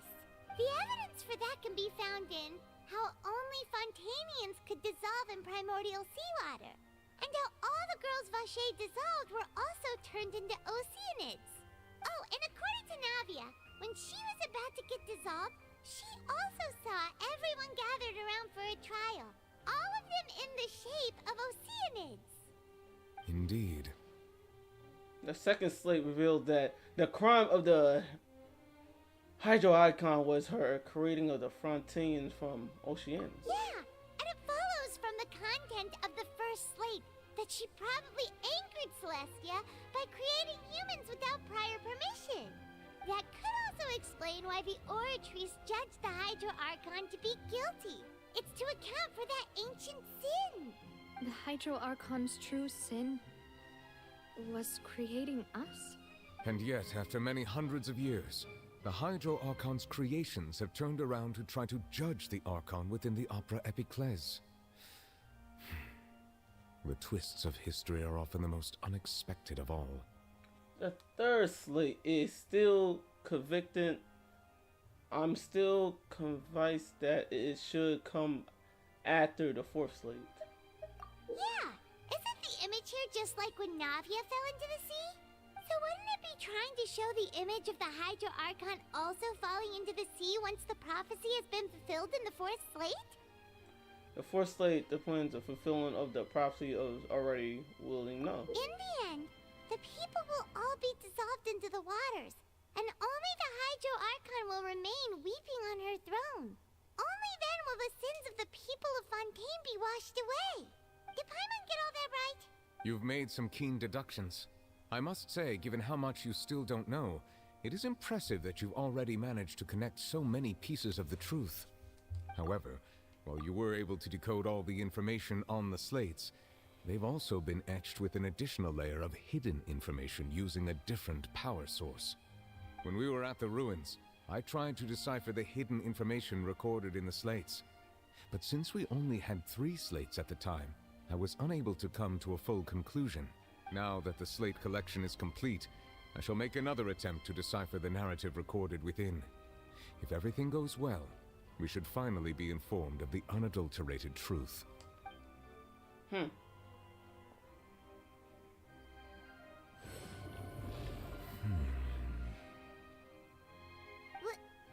Well? Did you get it? I believe I should share this truth not only with you, but with all the people of Fontaine as well. I will try to briefly summarize it for you. Your hypotheses regarding the origin of Fontainians and the sin of the Hydro Archon were both correct. In the Fontaine of old, the previous Hydro Archon sensed the yearning of her Oceanid familiars for life on land. Okay. The Oceanids were enamored with the beauty and romanticism of human beings, and wishing to have those experiences for themselves, expressed to the Hydro Archon their desire to become of a similar kind. However, even though water as an element is intricately linked with the power of life, the Hydro Archon, as one of the seven, did not possess the authority to create a new form of human life. Not one to give in, she eventually found a way to create permanent humanoid bodies for her familiars by appropriating the power of this planet's primordial sea. She poured primordial seawater into the Oceanids' blood vessels, creating humanoid mimics in the process. But if Fontainians were to ever come into direct contact with water from the primordial sea, the power within their bodies would escape these artificial restraints and return to the sea. As a result, their forms would collapse, and they would be reverted to their original forms as Oceanids. Of course, the Hydro Archon never received permission from the heavenly principles to create a new human race. And thus, the Hydro Archon and all of her creations came to shoulder the original sin of appropriating the power of the primordial sea. That is the true history of how the people of Fontaine first came into being. So we were all Oceanids before we turned into human beings? That's way too much information for me. I think I'm just going to pretend that I never heard a single thing. Wait, but if that's the truth, we can't let the Hydro Archon be sentenced to death. After all, her only sin was creating us. This really might be too much information for your regular Fontainian. But it does answer a lot of our questions. Yes, it does. Alas, your hypothesis regarding the third and fourth stone slates was inaccurate. The slates' respective positions are, in fact, correct. So they're the right order? What is the third slate supposed to respond to then? A key point of the visual on the third slate is how all the individuals depicted in the water are humans rather than Oceanids. They have not been dissolved, which implies that the water depicted in this slate is not water from the primordial sea. The nation of Fontaine is the nation of Hydro, as well as the nation of trials and justice. Instead of being the literal element, the water in the scene symbolizes judgment and justice. You may also recall Navia's experience. When she fell into the sea, her consciousness was surrounded by that of many others who intended to hold a trial to determine her fate. Therefore, the meaning of the third slate is that the people of Fontaine shall try the Hydro Archon at the court of justice. It can't be. Yes, it refers to our present situation. I think I'm following now. So, what you're saying is, even though we decided to put on this trial to avoid fulfilling the prophecy, in truth, everything we've done has happened exactly as the prophecy foretold. So, what should we do? I don't know. It seems like there's no way out of this. No matter what, the prophecy will be fulfilled. Is this what it feels like to be a prisoner of fate? If that's the case, does that mean the scene in the fourth slate will also be fulfilled soon? Traveler, I would like to point out another small fallacy in your deductions. Yeah. About the fourth slate. You probably thought that the eruption of primordial seawater beneath the fortress of Meripede served as the surest sign that the prophecy was about to come to pass, yes? However, I believe that rather than being a sure sign, that eruption could in fact only be a small warning of something far worse to come. As for the root cause of the catastrophe, I believe you've already encountered it once before. I have? Wait, could it be?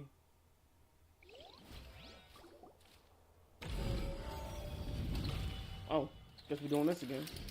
This eruption was just a small warning of the things to come. We must find the root cause of the disaster.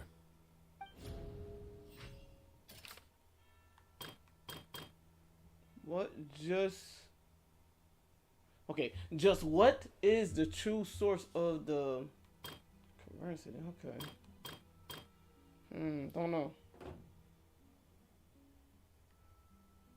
Alright.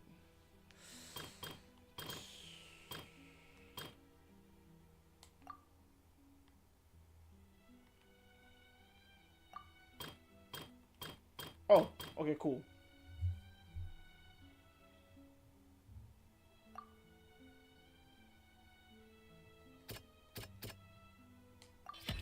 It was both dream and reality.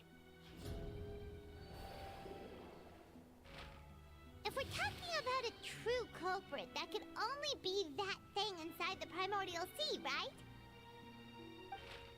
The truth, the original sin, the trial, and the root cause of the disaster.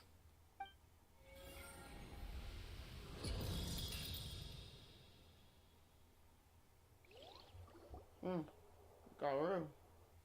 See what happens.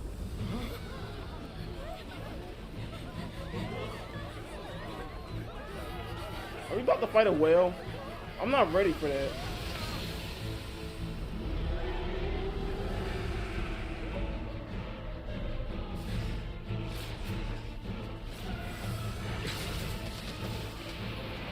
Okay.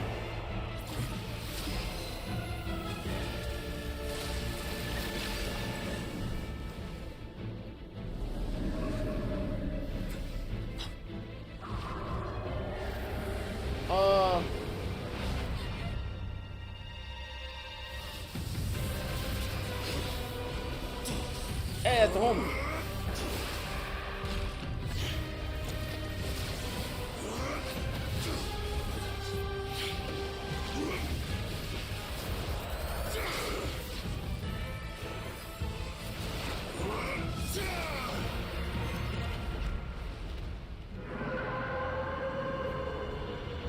Woo!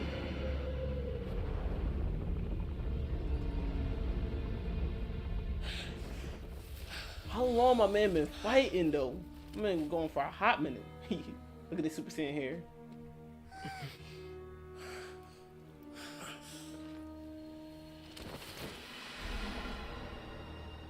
He's a fill in there? Oh no, bro. We gotta get him out. That was way too close! How did that thing just burst into the opera house? Wait, was that the huge whale you saw in your dream? That's right. And the Renjin is also the one that Chao saw when he was young. So we've met it at last. I understand very well why it has chosen to make an appearance here. That whale does not belong to Tevat. It is a monster that has traversed the stars, weeping all the while. Just like me. It has been greedily consuming the energy from the planet's primordial sea, using it to grow. That is the main cause for the rising sea levels. And once it has finished consuming all of the energy contained within the sea, its next step will be... You said that when the Hydro Archon first created Fontanians out of Oceanids, she filled their blood vessels with primordial seawater. Precisely. That whale finds the blood of Fontanians nigh impossible to resist. Therefore, when it left the primordial sea, it decided to make its next stop a packed opera house full of food. Food in the form of Fontanians. We just barely managed to push it back, right? In that case, won't it come back to target the people again once it's managed to recover its strength? That is correct. Indeed, it is more accurate to say that we should thank that Harbinger for buying us some time. Without him, the whale would have likely come onto land far sooner. From the way he looked, he must have been fighting the creature for quite a long time. That battle maniac. We've always known that he had a special connection with that whale, but we definitely didn't expect it to help us out like this. Anyway, Now that we know that this whale is the actual cause of the disaster recorded in the prophecy, all we need to do to stop the prophecy would be to find a way to beat it up, right?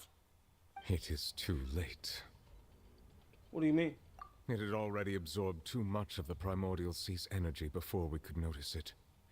At this point, it has become practically integrated with the sea itself. Even if the entirety of Tevat were to be destroyed, it could still survive and swim off towards some other world. That's not something I will accept. We've already done everything we can, and we even found the true culprit. We've come so far. You can't just tell me that the last hurdle is some impossible foe. That's just not fair. Indeed. That's not how a grand performance should end. I'll fight it to the end. No matter what. So the prophecy will be fulfilled no matter what, huh?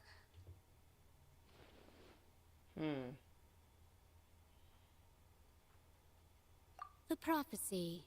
Yes, what has been prophesied will be fulfilled. You may view such things as the history of the future.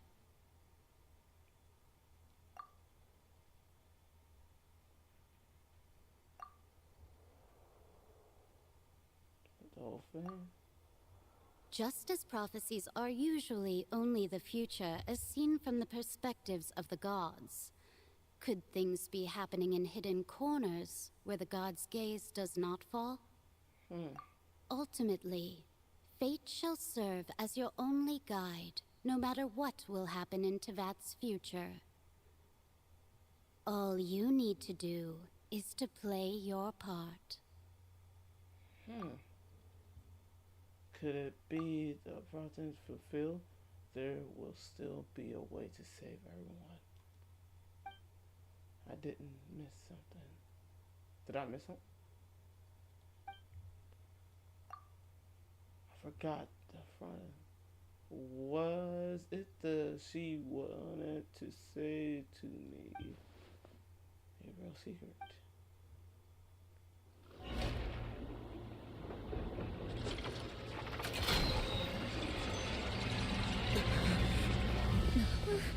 What's happening with the oratories? I believe it is preparing to carry out the death sentence.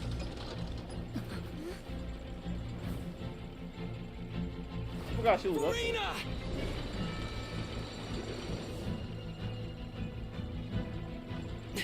No, I still need answers. You better speak, bro.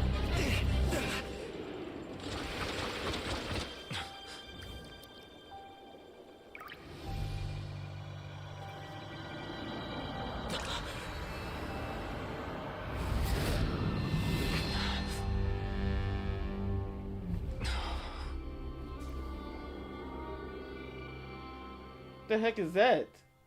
Who is that?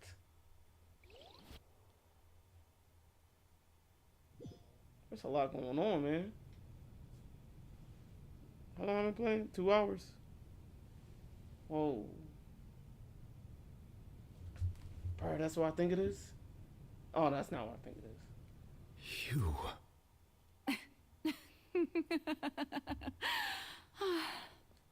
Sorry. That shocked expression on your face is just too amusing. I couldn't help myself. You are not Furina. Who are you? The sweet sound of bewilderment. Marvelous. A sure sign that my attempt to deceive everyone was a resounding success. But to answer your question, I am Focalor. You know, the god. Focalor? Why did you deceive us? Oh, that wasn't my goal, of course. Goodness, no. But I had to fool everyone else too, if I was to stand any chance of deceiving the heavenly principles. Deceiving the heavenly principles? It's all because of that pernicious prophecy. Dreadful, wasn't it? Everyone doomed to dissolve. Fontaine condemned to be flooded. One was not amused. In fact, one was positively bemused when that problem was thrust upon me by my dearest predecessor. That's the former Hydro Archon Egeria for the uninitiated. It hardly gets more disastrous than a preordained national catastrophe, now does it? She knew full well that the prophecy would surely come to pass. And as one of the seven, she also knew full well that one defies the heavenly principles at one's peril. So yes, as you have no doubt surmised, it was a rather impossible situation that I found myself in. I spent a terribly long time mulling it over, alone on the ocean floor. And I was almost growing barnacles by the time I finally realized there was only one possible solution to this confounding conundrum. I had to outwit the heavenly principles, allow the prophecy to be fulfilled, ostensibly at least, while saving everyone at the same time. I'm a genius, I know. I can only assume that's why Egeria chose me as her successor. Although, looking back now, it was hardly the inheritance one dreams of. Between the task of saving the nation, the quotidian duties of the Hydro Archon, and not to mention the original sin of creating a new race of humans, I dare say she left me quite a colossal mess to clean up. But one can only play the hand one is dealt. I did not choose this, any more than I chose to be one of her Oceanid familiars. So you were also once one of the Oceanids, transformed into a human by Egeria's hand? Yes, I was. I always dreamed of becoming human. And I still do, even now. In my eyes, to be human is to be part of the greatest opera ever known. After becoming a god, I separated my divinity from my body and spirit, leaving behind only a self that was as naive and bewildered as my past self on her first day as a human being. The me you see before you now is that divinity. And the human counterpart I left behind, I named Furina. She could feel joy, sorrow, and everything in between. She could be as vain and conceited, or as meek and vulnerable as she wished. Her strengths were of a kind only a human could possess, as were her shortcomings. But in my eyes, Furina's humanity was what made her perfect. She was perfectly human in every way. The person I always wanted to be. Anyway, so then I cursed her. All part of the plan, of course. The plan to deceive the heavenly principles. Do you still remember the final scene of the prophecy? The Hydra Archon alone, weeping on her throne. In order that the prophecy might appear fulfilled, I invited Furina to be an actress, to play the part of the Hydro Archon in the prophecy. Under the curse I placed on her, so long as I, Focalor's divinity, continued to exist, she could not die. But nor was she free to live her life in the pursuit of happiness. Instead, she was forced to take the stage in the opera house, to embrace the role of leading lady, to forever play the part of the god from the prophecy, all to create a deceitful appearance of that prophecy coming to pass. I suppose now you probably understand why your court is called the Opera Epiclese.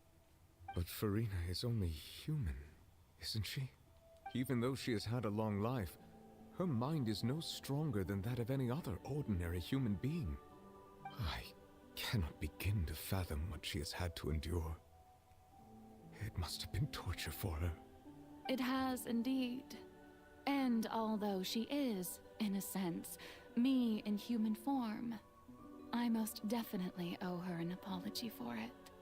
It's been 500 years, and all along, she's been playing her part in the most unimaginably long, unbearably lonely, and agonizingly painful opera of all time. That was kind of haunting, the way she dozed off like that.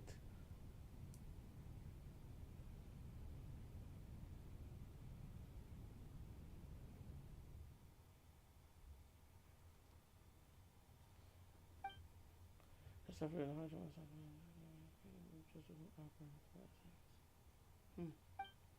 Wait, where could this be in front of the world? Is on stage for a moment. Proper. Speaking directly, not being missed. Let me try talking to her.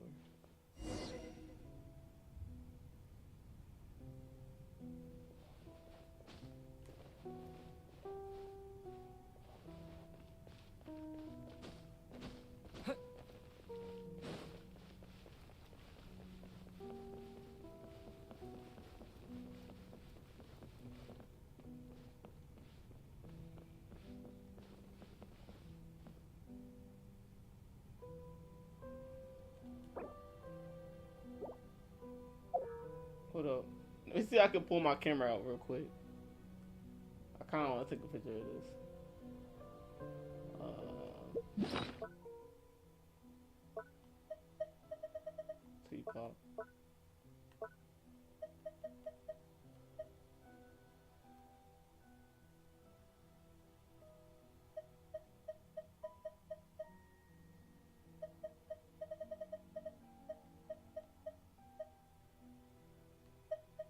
Okay, cool. I'll use this.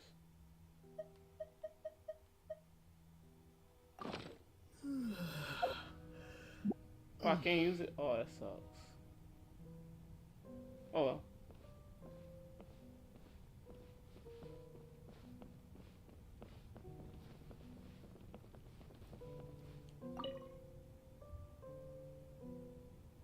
Oh, who permitted you to come onto the stage?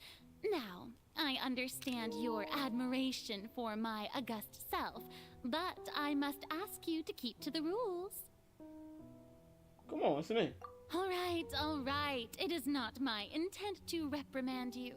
There is no need to state your name. Just be off with you. Do not distract me from my performance. I don't see a audience here. Oh, Just do let the not stage jest. light go Can off, you not please, feel if it? only for 1 second. Huh. I am Focalor. The eyes That way I of can't countless become myself Fontanians are again. upon me. I must, at all times, display the utmost elegance and nobility. Something is off. There's not getting through to her. You know, rather than even if this is. I had to find a way. Let's turn the spotlight up. Dear audience, the performance is experiencing a technical difficulty, but worry not. The guards shall resolve it soon enough. Holy Jesus. Come on, we can do it. Dude.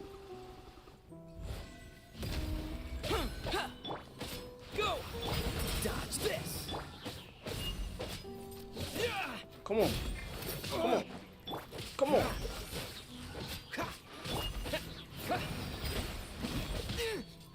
This moment will be frozen in time. Yeah. Yeah. Yeah. Yeah. Burst forth. Feel Come on. this ancient power. Wipe out. Water jet. No. Get out of here with that crap. Live. Come on. Come on.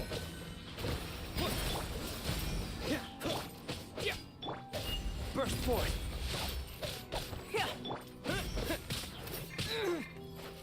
Cool it.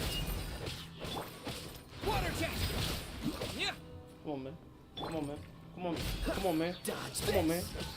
Come on, man. Oh, so sorry. Yeah, go. Yeah. Bombs away.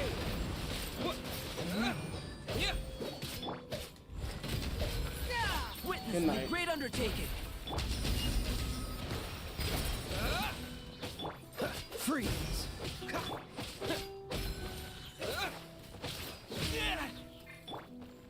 Woo! Ready, steady, go! Oh, that was hard. Alright, let's get this one on. Hey, what gives? The audience is still watching me, Looks like you this one know. was electric. Guards? Wait, where are the guards? Guards! Jeez. Water jet!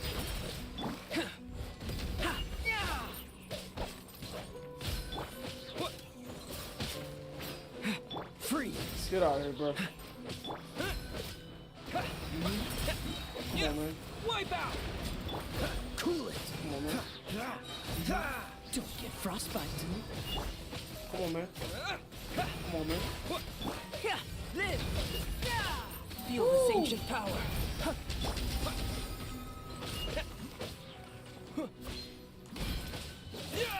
Water jet! Dodge this!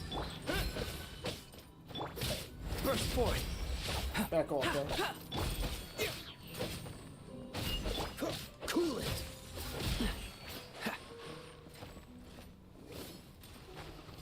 Come on, man. Right here, man. Freeze! Right here, man.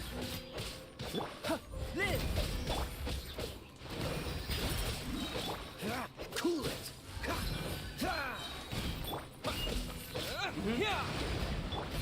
This moment will be frozen.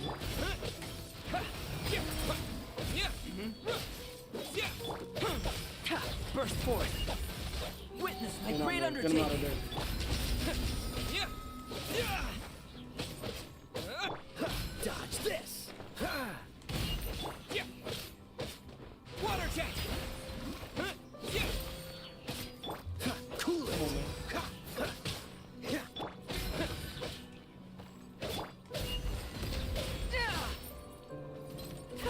Bam. Good night. Woo!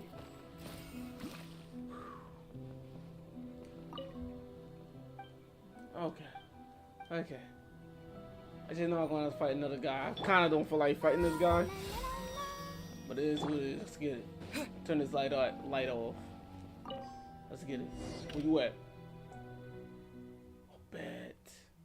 Her bonds start on the scene, signal where the true force. They took it. And up here. Okay. We gotta watch our show. It look like they end up in the case showing how I truly feel. Scene 1. Before the mirror front. Wanderer?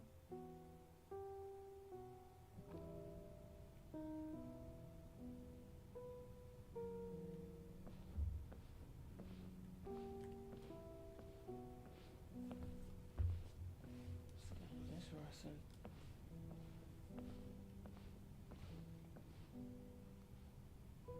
Furina. Furina. Huh? Who's that? Who's calling me? Where are you? Be not nervous. Be not afraid. I am before you. Wait a moment.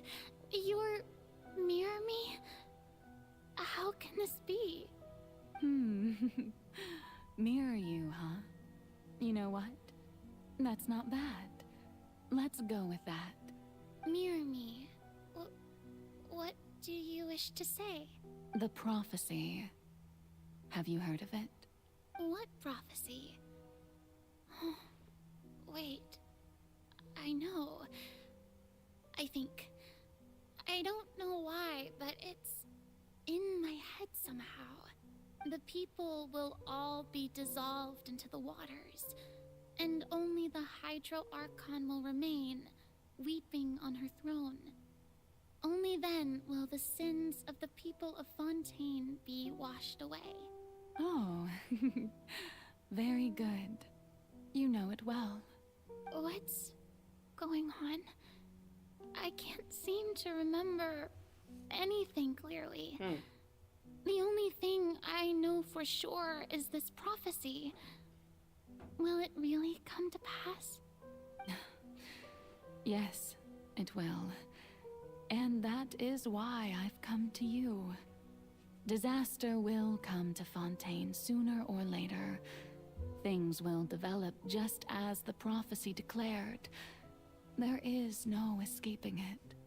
But doesn't that mean everyone will die? I'm a Fontainian just like them. Will I dissolve too? Oh, don't worry.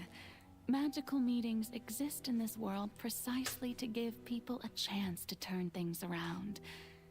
It is the reason why you met me today. I will tell you how to save everyone, but you may have to suffer somewhat. Oh, so there's still hope after all. Goodness, you frightened me. You spoke so much and with so much certainty. As for the suffering, well, I will admit that the first thing that came to mind was, why do I have to be the one to suffer? But if the prophecy will come true, I'll also die anyway, right? So if I've already met you as my magical meeting in this world, if there were scales, with all the people of Fontaine on one side and my pain on the other, is it not obvious where the scales should tilt? You truly are the perfect human. My ideal. I suppose this would also be the justice that belongs to you. Huh? Don't worry, it's nothing. Listen well. Fontaine has just lost its Hydro Archon. I need you to play a role.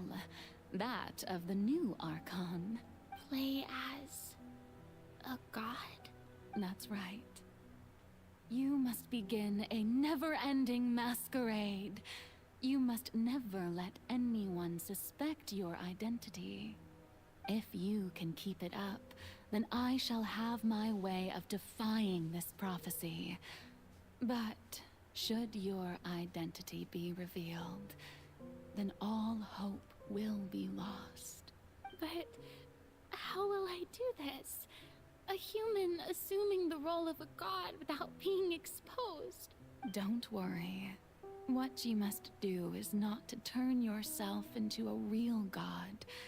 You simply need to play the role of a god as humans imagine them to be. What that supposed to mean? Being a human yourself, I'm sure you already know what such an entity would be like. I guess. Remember, your true challenge will not be pursuing divinity, but contending against humanity. I'm still not sure I understand, but I'll try. I'll try to do this. So, how long am I going to have to play this role? To accomplish this mission, you will have to stay on the stage for many, many years. 500 years to be exact. You will endure and not grow old until your task ends. But I promise you, all will eventually end in a magnificent and dramatic trial, and everyone will be saved. A trial? Huh. How exciting. I'll be looking forward to it. That's such a speech for a long time. Okay. Cool.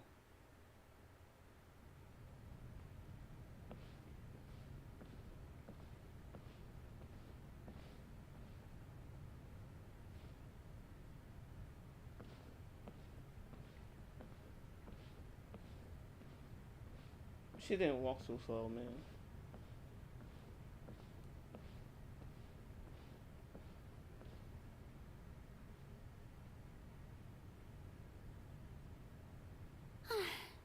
The Maison Cardinalise has announced my accession, but this is my first time facing the people. What should I say to most appear like a god? To be honest, I still don't know. Perhaps I should first try to act natural. Summon courage. Ladies and gentlemen, good evening, and welcome to the Opera Epiclese.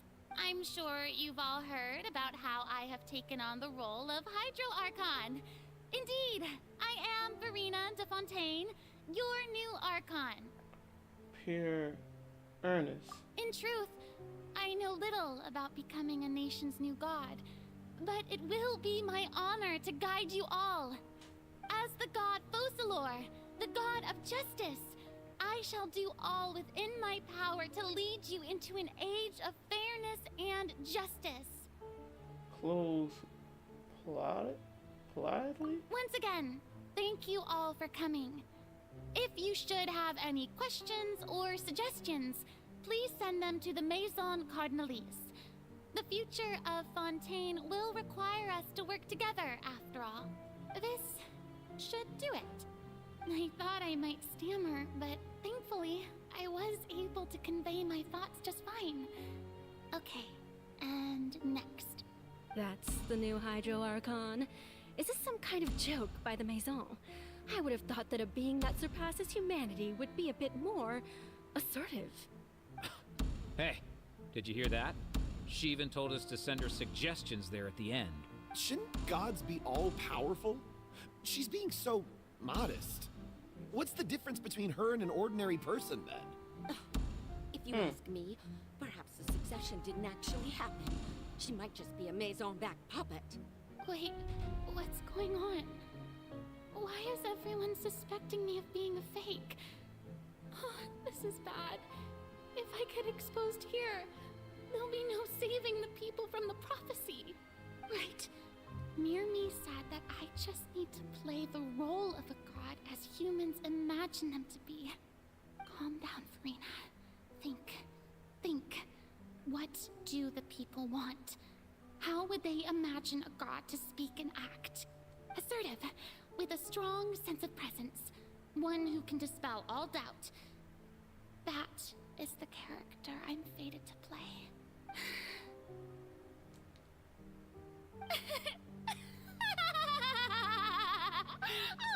Oh, very good, my people. Only ones such as you are deserving of my rule. Now, I was wondering if some weak puppet were to one day come onto the stage and claim ownership of this opera house, would the children of Fontaine follow them? Well, it seems that you would all see right through them. Having passed my test, you are qualified to witness wondrous trials alongside my august self, here in this opera house. You may consider my previous act a door gift of sorts. I thought it was a debut that suited the atmosphere. Now then, let us be reintroduced. Ah, so that was just a performance. How could I have forgotten that we were inside an opera house? Personality? It's quite shocking, to be honest, but I suppose it's a better look than before.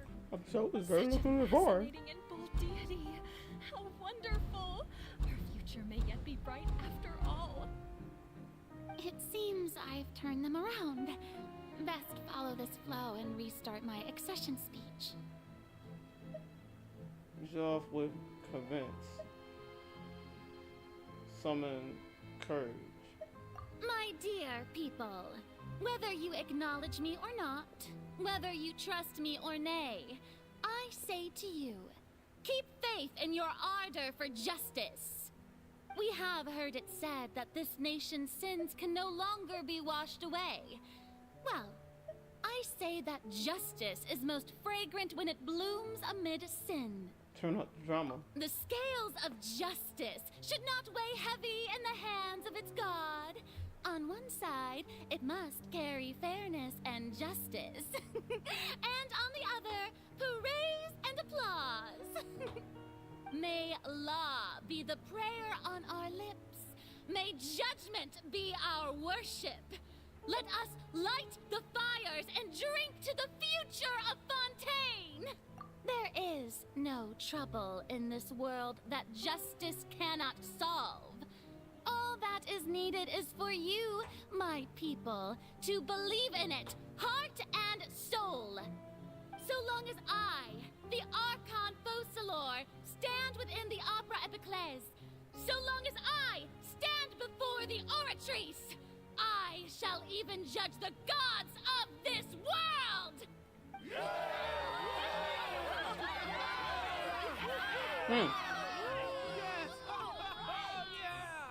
Oh yeah. Who said that? Okay. Actor. Scene 3, Opera House.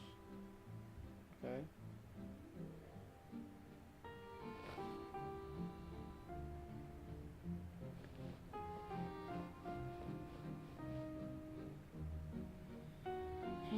Lady Furina, here are today's case reports, as well as a summary of the follow-up for your perusal. Come now. Was I not just at the Opera House in person? Leave these kinds of things to Neuvillette. Besides, none of these trials were the one that I'm looking forward to the most. If I may be so impertinent, what kind of trial are you truly looking forward to? A magnificent, dramatic, and wondrous trial. A trial to end all things. How could you hope to understand? That's true. I fear I lack the ability to grasp your divine thought, Lady Archon. No need for fright, and do not take what I said before too seriously. Go now, do your duties. The trial I await. It will come one day. Okay.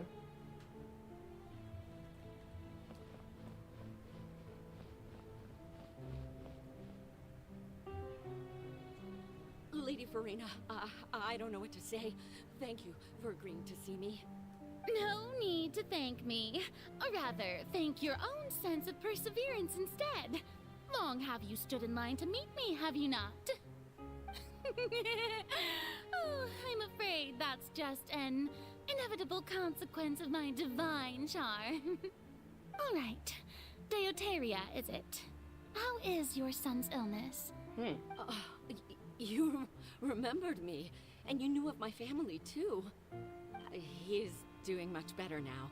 In fact, he is far more of an ardent believer than I.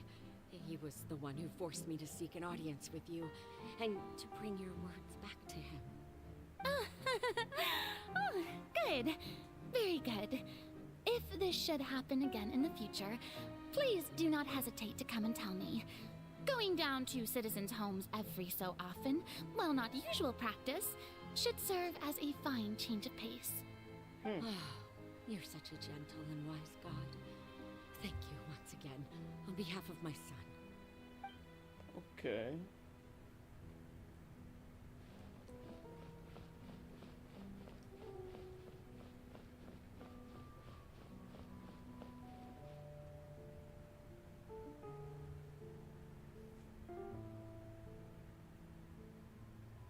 Lady Furina, here are the latest hydrological reports. As for the specific parameters you asked to take note of, I'm afraid things still don't look good. I see. It's as I thought, then. As your god, I did already expect this, but I wanted to see how far your human wisdom would allow you to analyze it. All manner of signs indicate that the prophecy will still come to pass. Forget it. That's not something you need to worry about right now. Well, as I understand it, the Fontaine Research Institute is also trying to find a way to counter the rising water levels. Really? Have they found anything? I'm afraid that they haven't found any effective solution thus far. Oh, is that so? Well, no wonder. This issue has reached the realm of the gods, after all. Still, their spirit is praiseworthy. Okay.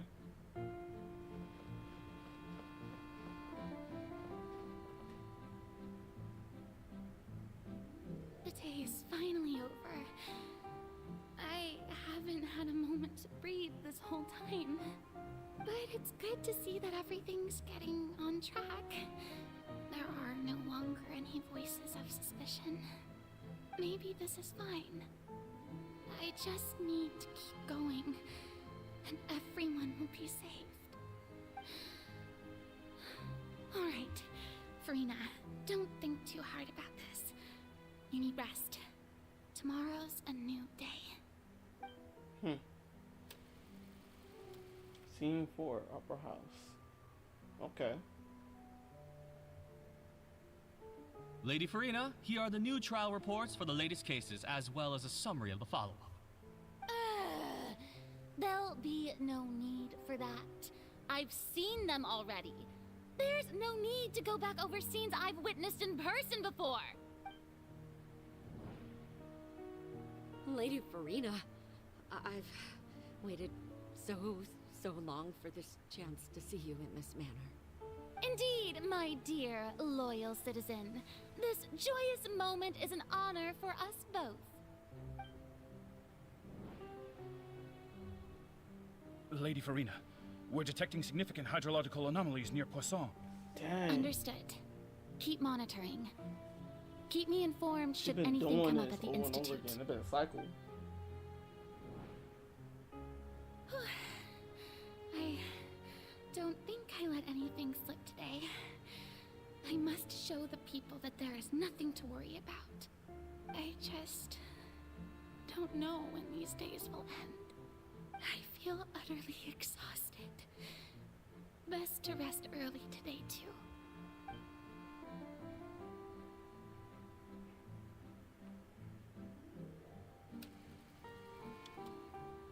Scene 5.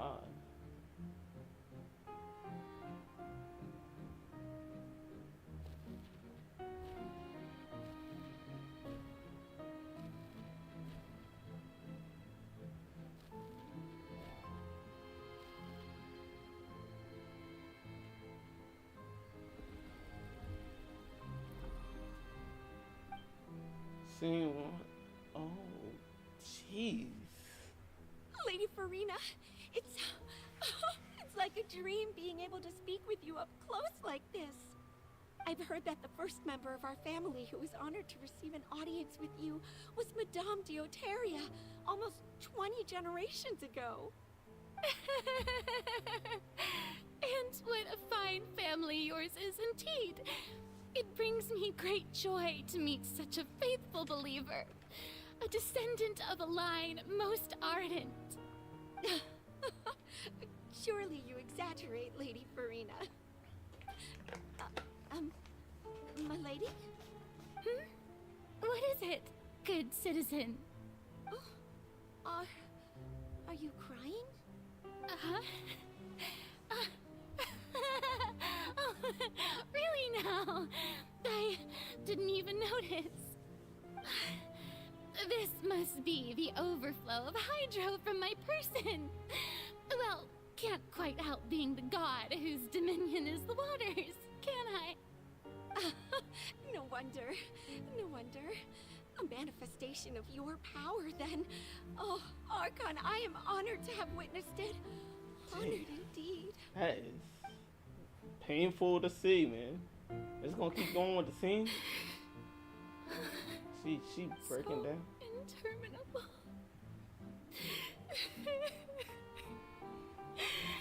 So lonely.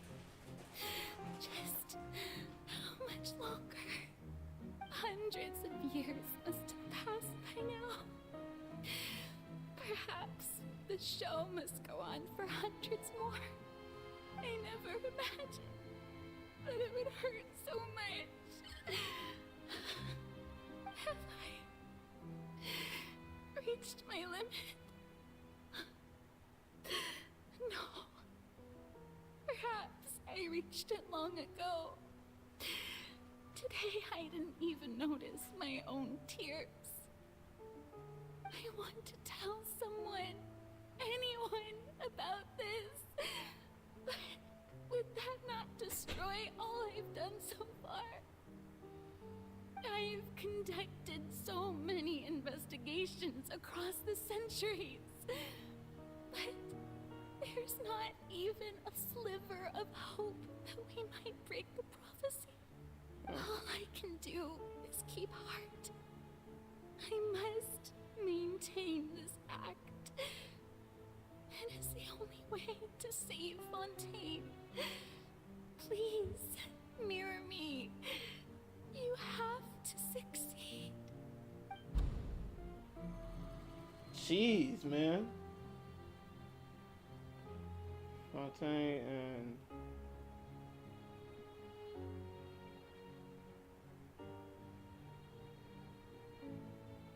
Furina, you don't have to shoulder this burden alone. Although I don't know what you might be keeping from everyone. Your people are more than willing to share your burden with you. I know that wasn't seen from where within the giant background. No, this is great. I didn't even think the scene would be played in the inner world. Share my burden.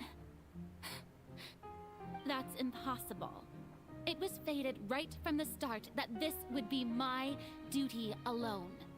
But even if your burden doesn't need to be shared, you can still choose to confide in someone. Just share it with me. I'm what you'd call a witness. A witness? Yes. I've heard that you came to Tevat from beyond the stars, yes. In other words, you never belonged here. And if Tevat is, in its entirety, a show on a stage, then you're just a spectator, aren't you? If that's the case... He's right. I could confide in him, couldn't I? But if things don't play out as expected, the people of Fontaine will be the ones to pay the price. No, Furina. You shouldn't be selfish. But what if it's really alright? Furina, you've worked so hard for so long. Surely it would be okay to put yourself first for once. Just this once. Is it such an outrageous thing to do anyway? To find someone in whom you can confide your frustrations and sorrows. Surely it could not hurt. If you let this opportunity slip through your fingers, it might never come by again. Think about it long and hard. Sorry.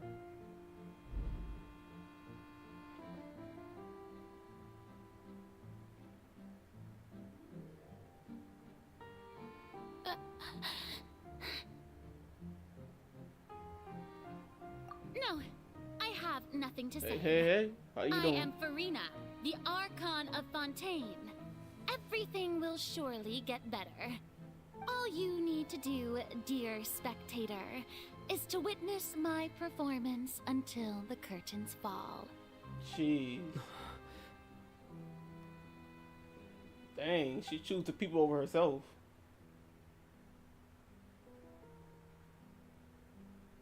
Fine. Shut up.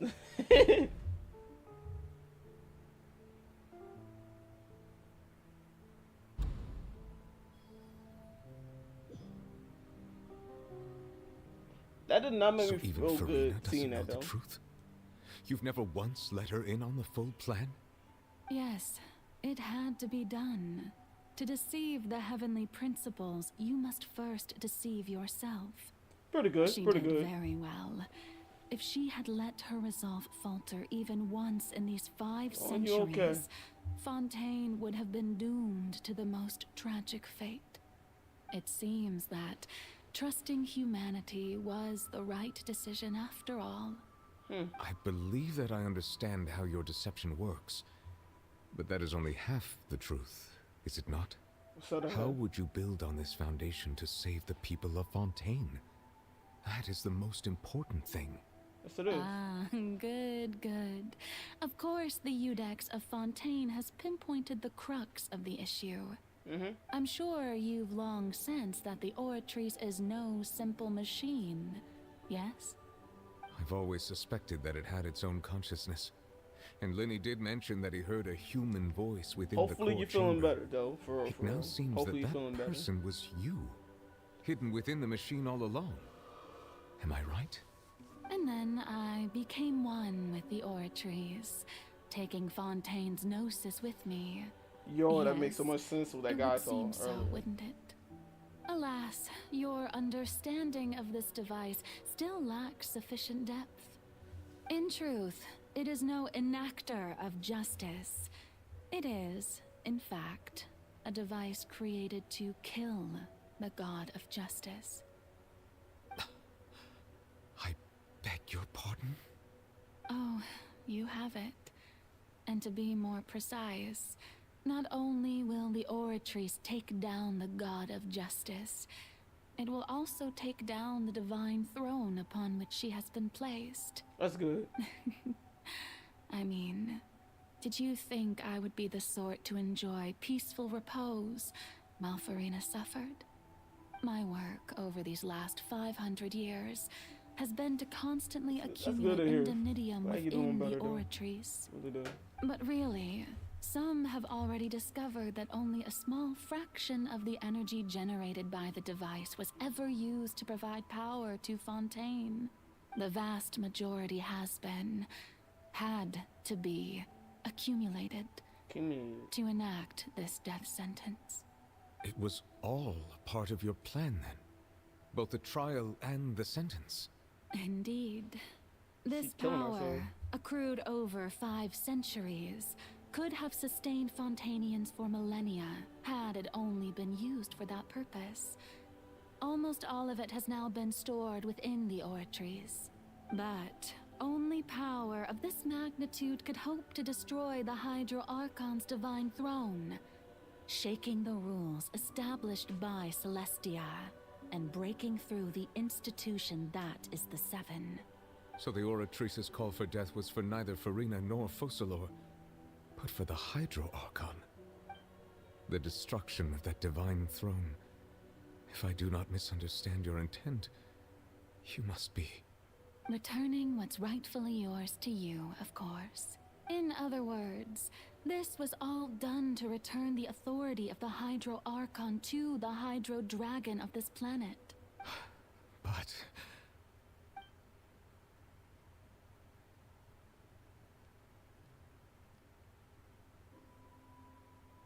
Oh, what? Getting sad again, are we?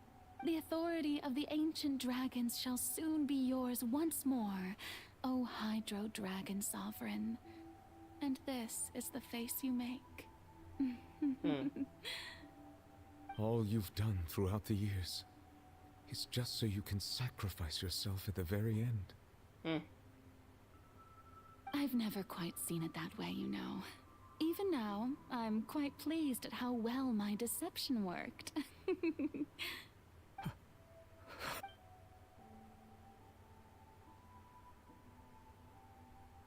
Hydro Dragon, don't cry. I must say, had it been within my rights, I would have loved to judge the heavenly principles themselves. Were they not guilty of essentially the same crime? Egeria stole the power of the primordial sea, and the heavenly principles stole the power you ancient dragons possessed. I, for my part, am the god of justice. And is it not just that your original powers should be returned to you? Speaking of justice, I have always believed that justice lies in the process of pursuing human existence itself. So, if the theft of the primordial sea's might was Fontaine's original sin, then, leaving matters of procedural right and wrong aside, the descent of the Fontainians as humans and their right to exist in this world would be Fontaine's original justice.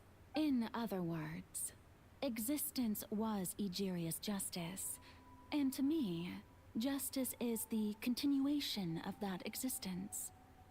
Defying the prophecy and ensuring that Fontaine's people shall live on, that should be the justice enthroned over all others. There's some color in the cast, but you have to look for it. Whether it be myself I'll show you later, or all other Fontainians, have shouldered the burden of this sin for far too long.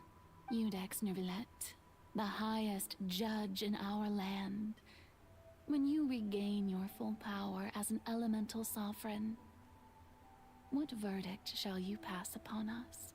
So when I was invited to the court of Fontaine to serve as Eudex, I see now that that was your idea too.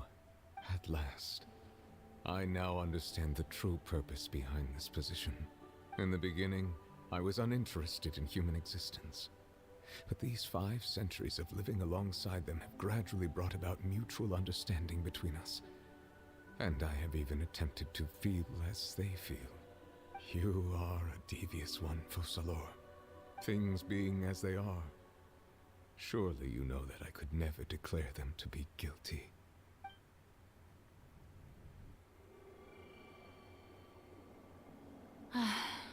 The hour of my execution is almost here. For the sinner, the curtain call has come. I know I may not sound it, but faced with death, I find myself a little afraid. Perhaps this is one thing both gods and humans have in common.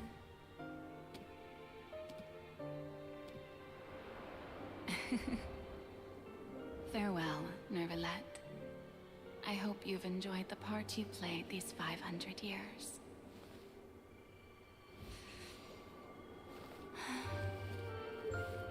Oh, is she dancing? Oh, okay.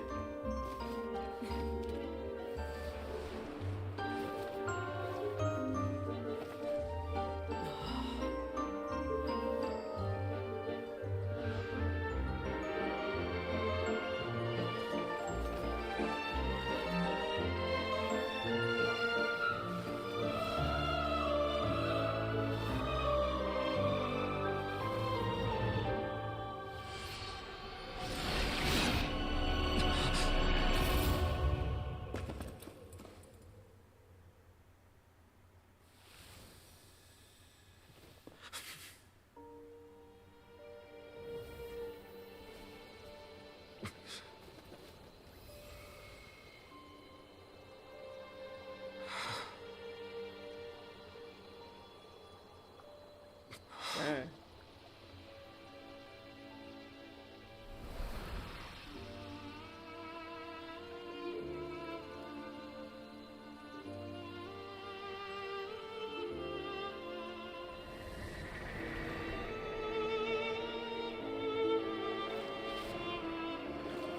From the moment, please live happy as a human, just as I wish we could.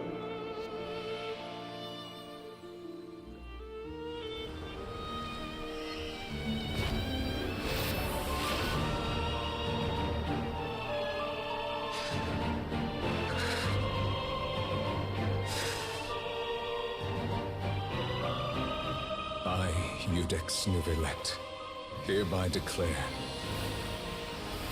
people of Fontaine, your sins are forgiven.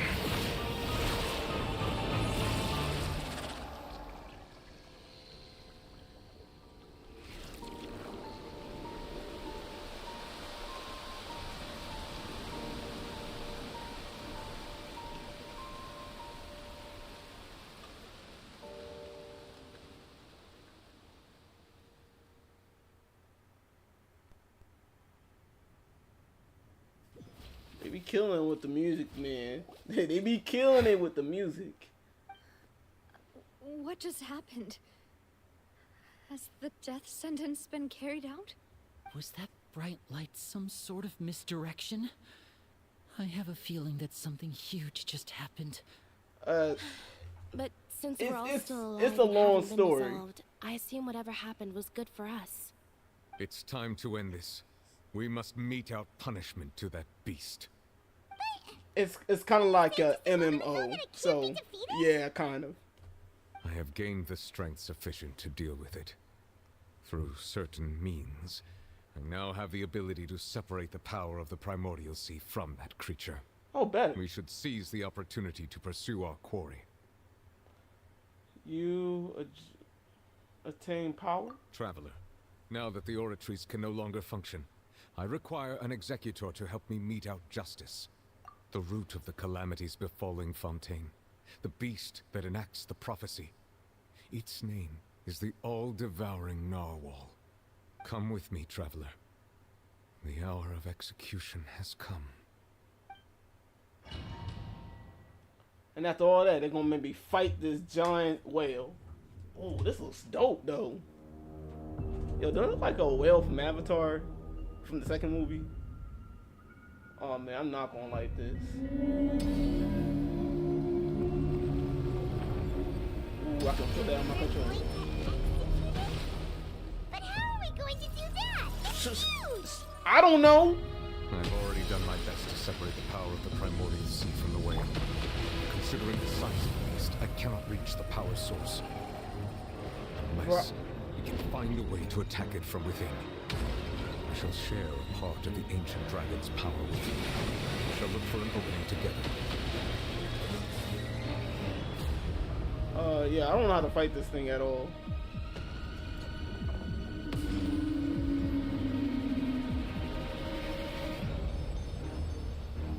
I can feel its sorrow turning into hostility.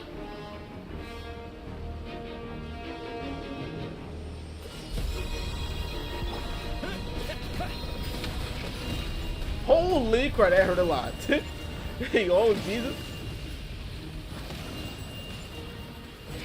Right now he got, wait, destroyed the, oh. Cool it. The all-devouring narwhal cannot resist its instinct to devour. Continue to trigger its hostility. Can its will present itself. Oh, here we go. Nice. I can actually heard it, man. Where it at? I don't see it. Bruh, this is so cinematic. Oh! Oh!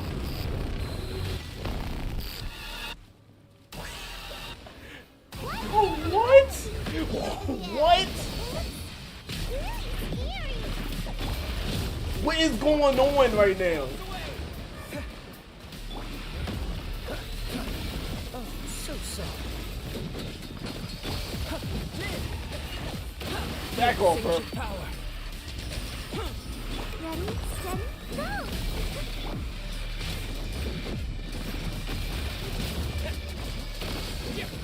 Come on, man. Come on. This guy is a problem. I have granted you my protection. Do not fear.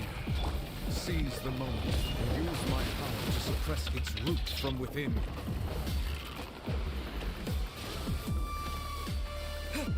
Come on, man. Come on, man. Dude, he is whooping my butt right now. Coming to be. Okay. Okay. Manifest the authority of the ancient dragons. Did he heal me up? Witness the might of the primordial He healed me up. sea. That's what I'm talking about. Come on, bro. Come on, bro. Come on, bro. Witness my great undertaking. Wipe out. Come on. Frostbite. Woo! That's the problem.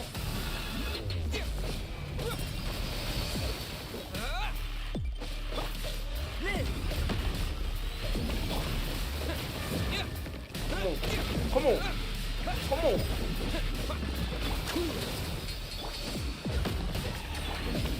Coming to be. Woo!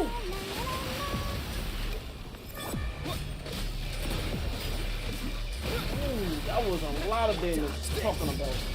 That's what I'm talking about. Come on.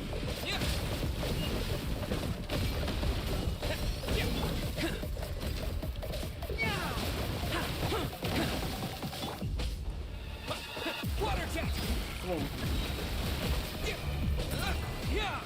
Knock him out. Knock him out. Let's get it. That's what I'm talking about. That's what I'm talking about.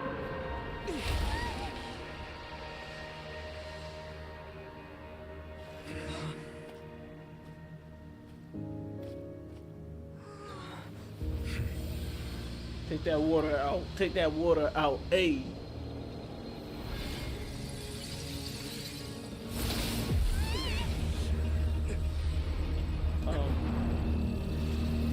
Teleport out of here.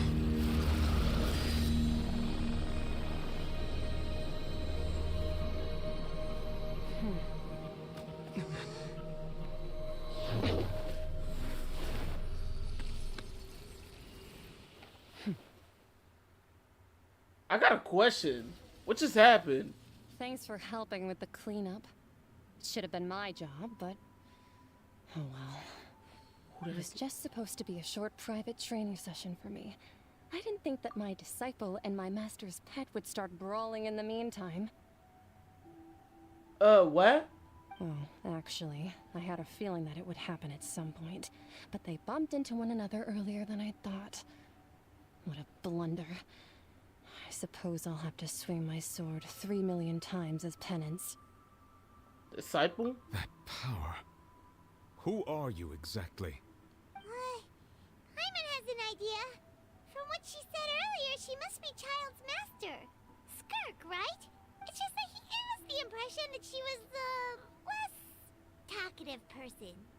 I simply did not have anything to say to the weak.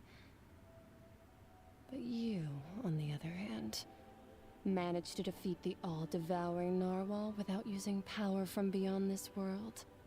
So you may speak to me as equals. Screen crack was dope.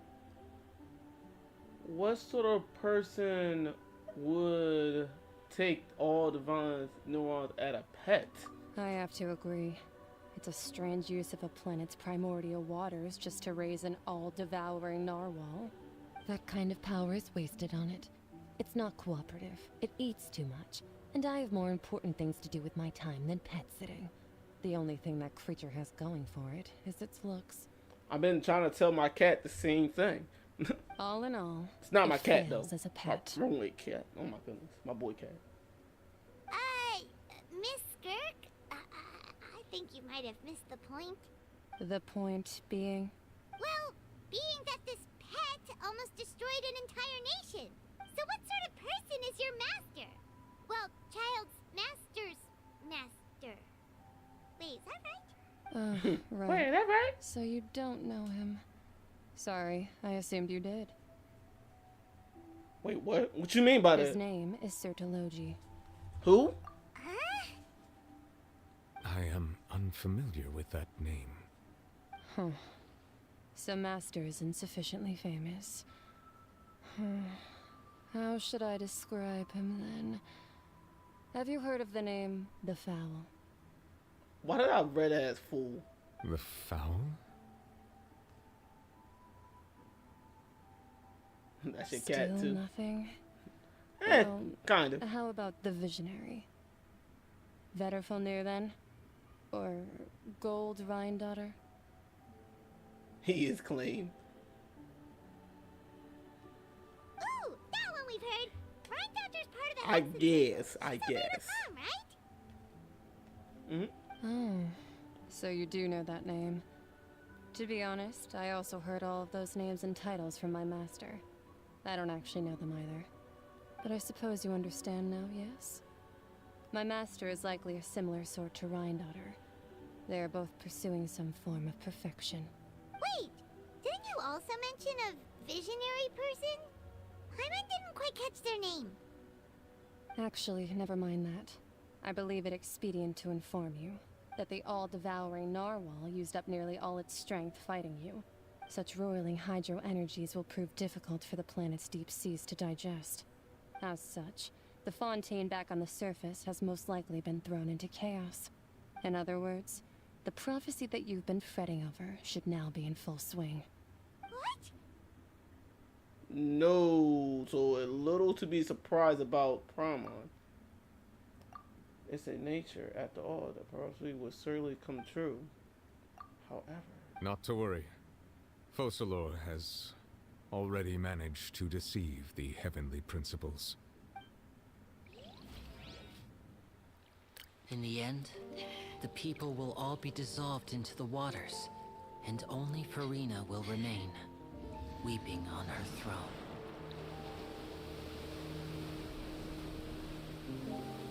Oh! Oh! Oh, snap! Only then will the sins of the people of Fontaine be washed away.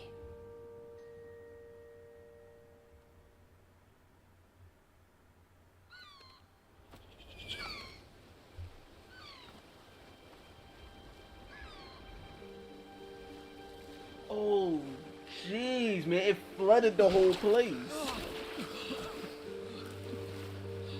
Oh, but it's not dead. Hey! Help! Over here!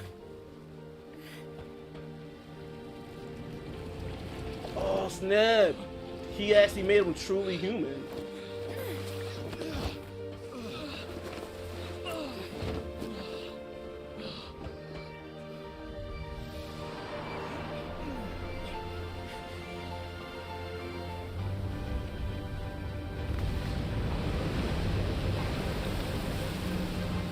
The property said it was lift auto.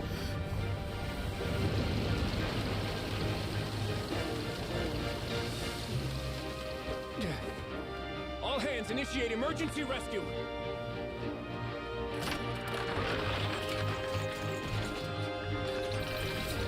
Yeah, did you say the island would be a floating island? Hurry! I could have sworn it said that.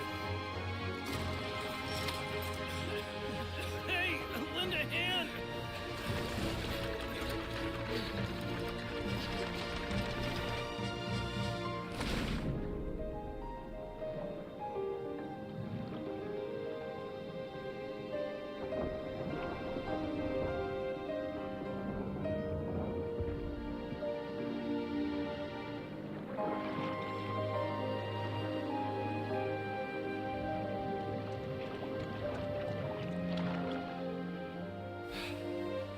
All jokes aside, it should be dead with the pounds of water hitting that city like that. But I'm not here putting facts in this game. Oh, the water is blowing back down. Let's go. It's a miracle! We didn't dissolve. The prophecy was wrong. The prophecy was wrong.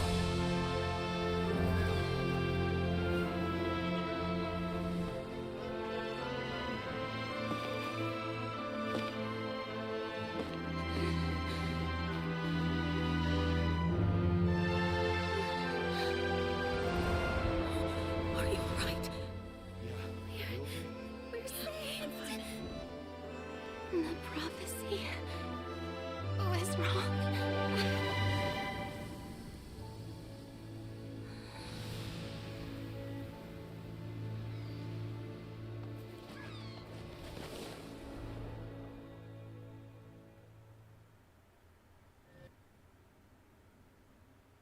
Dope.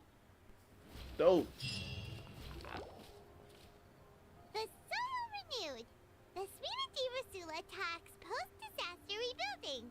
I recently visited Poisson to meet with Miss Navia, spokesperson of the Furina di Rasula, and we spoke about Poisson's present and future.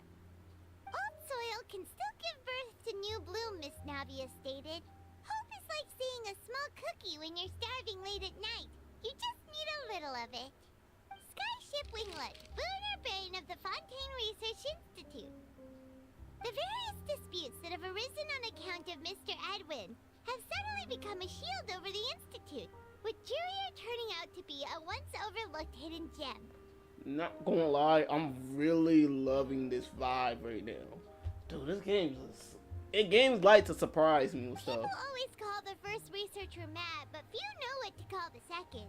And should that latter person achieve a miracle, they would find it all the harder to find a word with which to classify him and his team. Wow! Paimon barely recognizes the people in the reports. Are those really Jurier and Navia? They sound like real big shots. It might be big shots from the start. We just didn't meet them in that, you know. Yeah. What do you think? Pretty enthralling, huh? The Steambird's idea was pretty simple. With the disaster just having passed, we would print a free edition packed to the margins with good news to calm people down. The value You gotta of these pay big for bad scoops news. lies in their inevitable follow-ups. We'll publish further reports and go into the stories behind those people. Edwin's assistant, Jurier, created a true flying ship, while Navia is leading people in the reconstruction of their home. I'm sure that these stories could draw even your well-traveled eye. The article do not make me curious about how things will play out. Paimon's curious too! Wait a minute. I said don't. Couldn't we watch everything happen from start to finish what's there to be curious about? And that's exactly why I'd like you to come conduct interviews with me. You're the best incubators of news, if you haven't noticed. And also, with you around, I'm sure I'll get to see that Duke. Are you sure? Hasn't he turned you down several times already? You ain't gonna see that boy. Oh, this time will be different. Come on, let's head to Poisson first, and then make a trip to the fortress. There are some things you'll only know when you get there. Okay. Bet.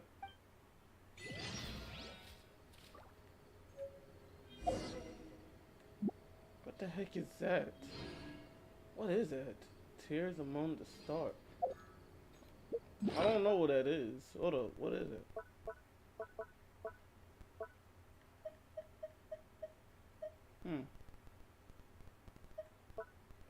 Okay, yeah. Huh.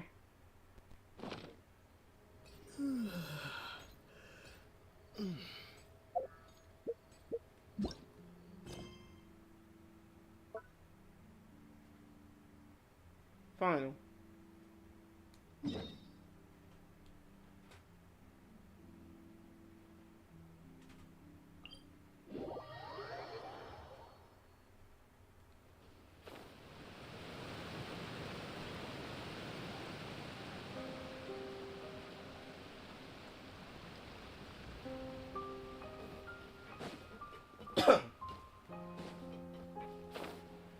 Oh man. Get some water real quick. Navia! Oh, it's you. What brings you all here? Hey, we're just having a look around. I'm here to update myself on how things are going here. Oh, the Fatui are here too. Let me introduce you. This is Mr. Garunt Snezhevich. He represented the Knave in sending us a large amount of supplies, and is helping with our work. Our residents are hard at work as well. Thanks to everyone, work is progressing nicely. We've lost a lot of people, but we're moving forward. That will have to be enough. Hello, Miss Charlotte. I'm a big fan of yours. I especially like that article you wrote last year about Fontaine's stray cats. But if you don't mind, could you not emphasize our role too much in your report? It's not charity we're doing here. We just happen to share the same interests as Despina. I get where you're coming from. I'll keep it as simple as possible. Or would you be willing to feature as friendly neighbors? That would be fine. Thanks. Oh, you're back too. How are things? We finished laying down the construction materials. It'll be another hour before the workers are able to go over there. Huh? You're here too, Clarence? Well, her reputation's greatly risen after that whole duel business with Miss Furina. So she's here in Poisson to wait out the heat. All right. She really came here to help me out. There's too much to consider in the reconstruction of Poisson. Despina has need of more decision makers. And, well, I do already happen to be connected to Mr. Callis.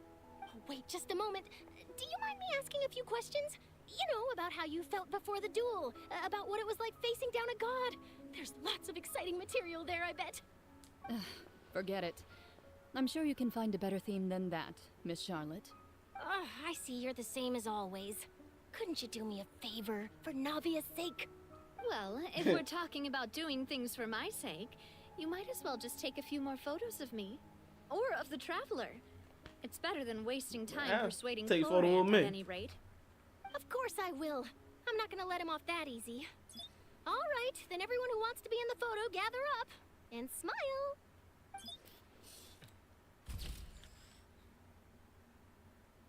How did it go? Was it a good shot? Did Paimon look cute in it? Not bad. Your addition really helped the composition of the picture. All right, hang on a moment. Let me snap a few more shots. I feel like something was missing in that shot.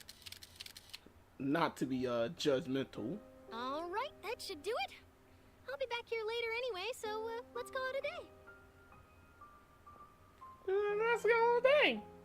Alright. You're very quick. Speed is of the essence when it comes to the news, and freshness is the key. Also, not to brag, but I'm pretty good at building connections.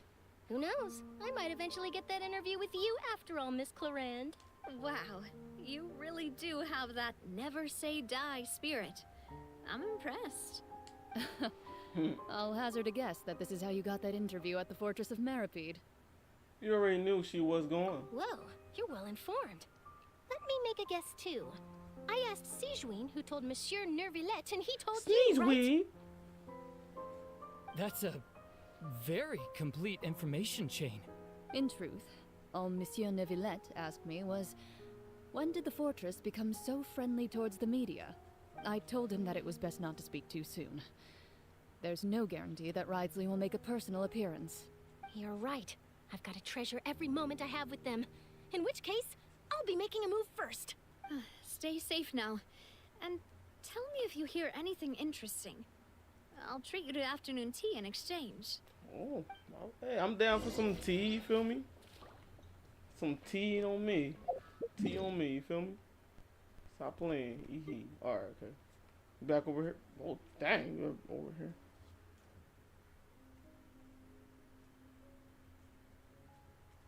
Wow. Oh, we gotta go down there. I'm not gonna lie, I do not feel like coming down there. It is what it is, I guess.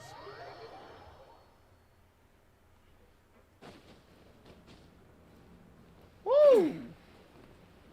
Almost fell down.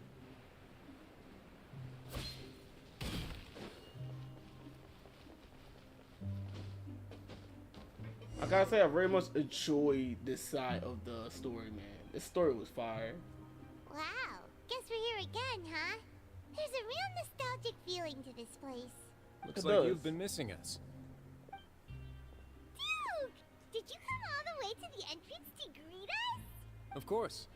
I'm here to welcome you and our dear Miss Charlotte, whom our good head nurse recommended to me. It's an honor to finally meet the much-rumored Duke. Thank you for consenting to my visit to the fortress, sir. No need to thank me. But that said, I shouldn't be the focus of your interview. I trust you recall our agreement? Of course, of course. All right then, this way.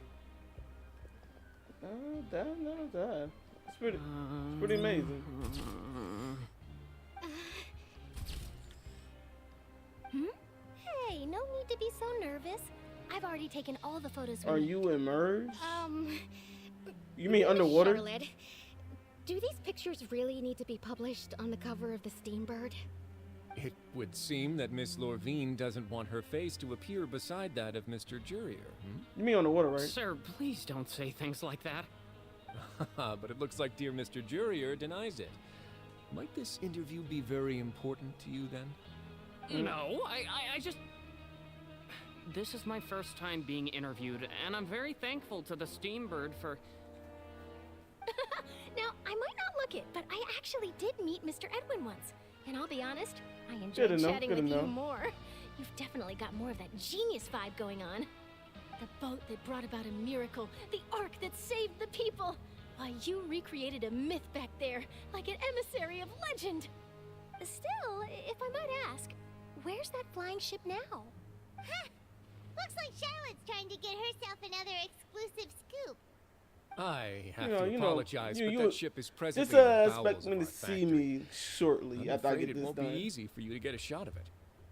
Really? I do still want to see Then it. in that case, could I have an interview with you to make up for that loss? She trying to squeeze everything. You already know my answer, I'm afraid. Best you interview our head nurse instead. Or perhaps you'd like to take another photo of this couple of researchers? Did you really have to use the word couple? Well, then, 2 solo photos will do. Is my hair messed up? Please, someone help me have a look. Things sure are getting pretty lively here. We've seen this kind of thing before. Come on, kitty. Oh, Come on. seems like everyone's here. Would any of you like to try this new drink I came up with? Ah, Sigewinne. Okay, sound good. Hey, Miss Charlotte. Why don't you, take some pretty photos of our head nurse? Sure. Come on, Miss Sigewinne. Over this way. Let's find a brighter spot. Huh? Sure. Do I have to smile? Yes. So, how have things been at the fortress? Same old, as you can see. Fontaine's undergone some changes, but this place is still more or less the same. Other than that flying ship, It got a tad too much attention, I think. That's why I decided to let the interview go through. We should direct more public opinions toward the behind-the-scenes heroes. Am I right, Mr. Jurrier? Miss Lurvine? You're too kind, sir. I believe that you too should have your day in the sun. Not that you would want that, which is a pity. I'll just leave the spotlight to you two. Talking wisely and sure the good news. I see. Lots of things happened that day, huh? Anyway, regarding that Harbinger, I'm not sure you remember, but his 3 young followers are still waiting for his return. He sure did win them over, huh? I'll tell them that there's good news and bad news. The good being that their boss seems fine, and the bad being that they must face extended sentences for abetting his escape. Dang. Oh, actually, what about you? Are things gonna change for you too? I think this area is very French The fortress will inspired. keep chugging along, and so will With the mine. croissant stuff. As to I what see, Miss yeah. Farina's departure will mean for the nation, and if our And laws with the and lies governance will and be the eyes. transformed, Yeah. we'll leave those to the folks in the overworld. Hey everyone, the photo shoot's done. I kind of want them to see how they gonna portray Good. In that some case, let's Hispanic call it a culture day. in this. It's gonna be dope. Thanks for your cooperation. Come on, traveler, let's go. Kind of nervous Till that they next try time, to do any everyone. black culture, man. There'll be a next time? Maybe. Who knows? I might write a story about the underwater factory next time. Until then. All right. Last stop, the docks. Wait. How far is the docks from here? I ain't walking over there. Oh my goodness. Wait, what's over here?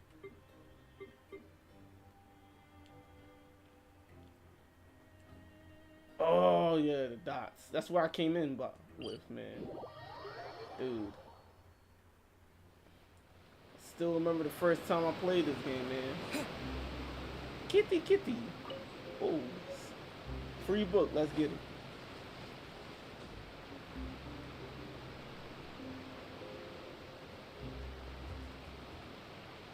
Hey, yo. I forgot how high we are. Look at that. Just jump from that. This game is big for no reason. Pause. Are we gonna leave Fontaine, man?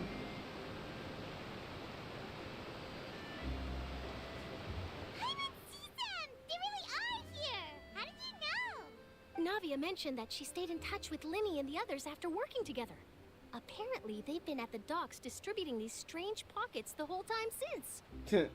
Traveler, Paimon. Ah, and Miss Charlotte, too. What's that?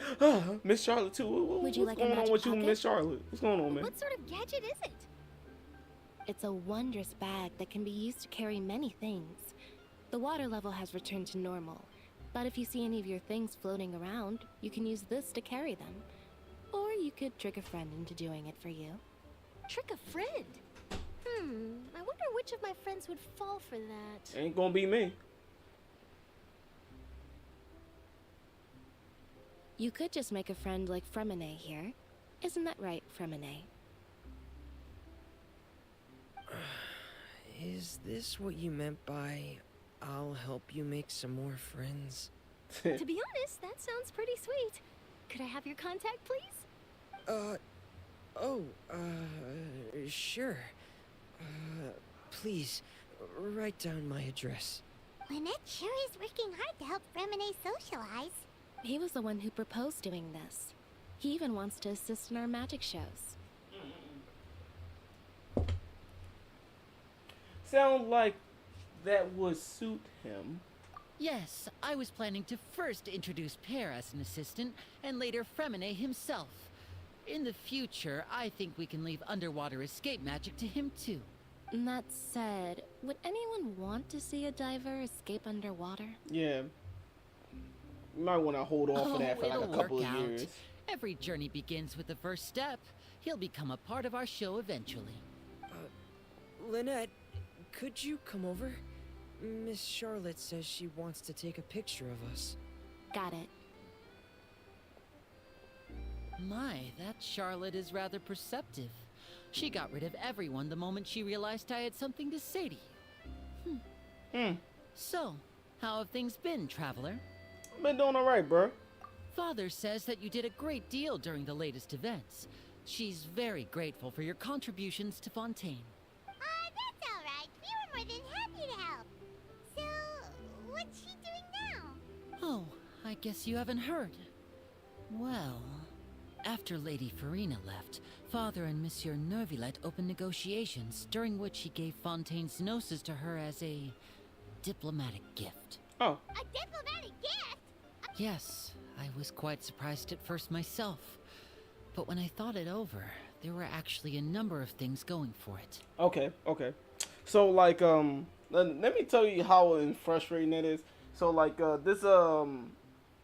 so these freaking gods have like these power cord things that they're supposed to be protecting, and like we've been trying to keep the hands off of the Futui, and this guy hand over that little thing, Genosis thing, they call it Genosis, to the Futui. Like, this is literally like the second time this happened. It might be the third time this happened. That's frustrating, man.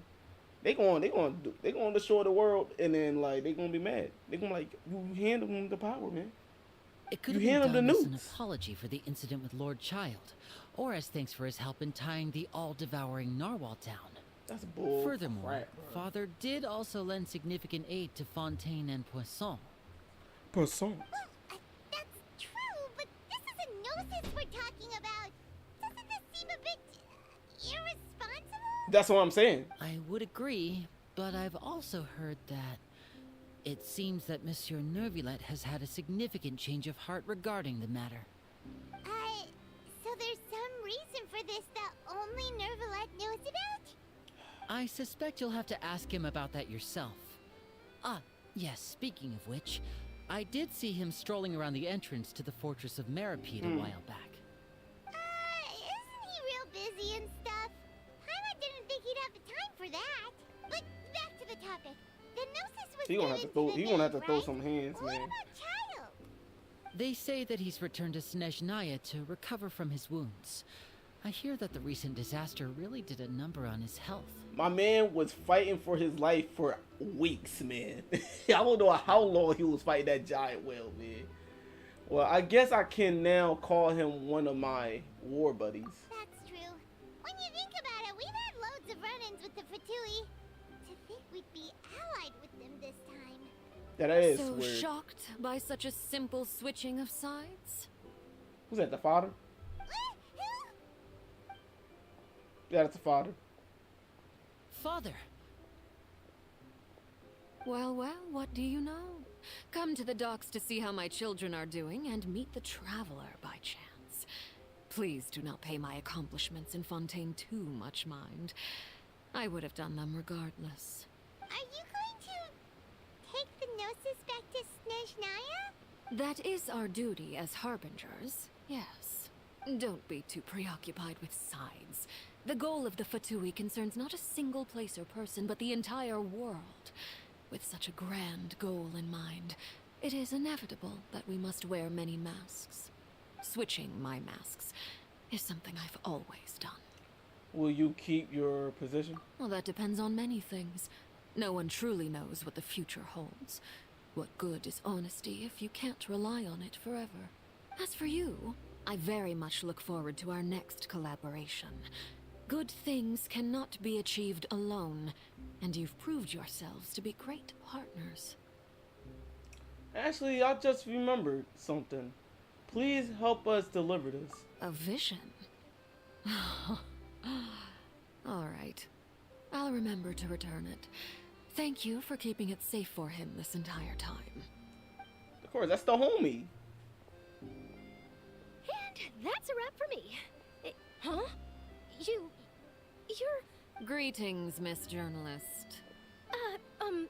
Hello.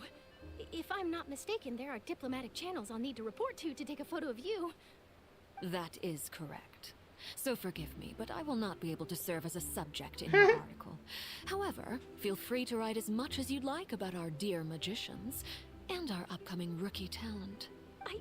I will. The sea breeze is quite pleasant. I shall continue my walk while the weather remains so agreeable. Farewell. Farewell, Father. I gotta use that when the weather is so agreeable. I gotta use that. That sounds so facilitate. Oh my goodness. Look at me jumping over my words and stuff. Oh, she has such an intimidating presence. I didn't even dare to take a picture. Thankfully, I've already wrapped up all my pre-scheduled interviews. There, but I don't want to say it. Thank you all. This'll be more than enough for me to write about, I'm sure. Don't be too nervous. Why don't you take a magic pocket before you go? Here, Traveler, Paimon, you take one too. Oh, bet. To move things about? That's right. Funny. I was giving out magic pockets when we first met too. And what do you know? I'm doing the exact same thing right now. So many things have happened, but the pockets are still the pockets. I guess this must be life. We will all follow our own paths, and serendipity will lead you to your fated friends. All right then. We'll be handing out pockets in some other districts later, so we'll get going now. Have a good day, you two. Well, guess we sent Charlotte off. Shall we go see how Neverlette's doing? As long as he's not so busy that he doesn't have time to chat anyway. I got a bone to pick with my boy. Giving out his superpower to the enemy. What is wrong with him, man?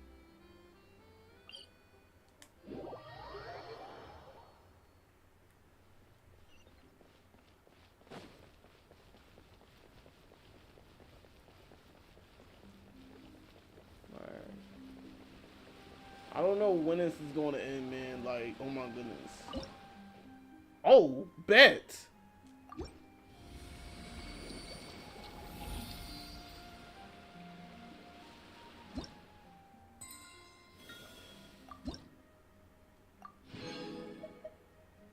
Why has it got a sword? A sword bullet. That's fire. Let me ask you. Ooh, I got a whole new sword. That's dope.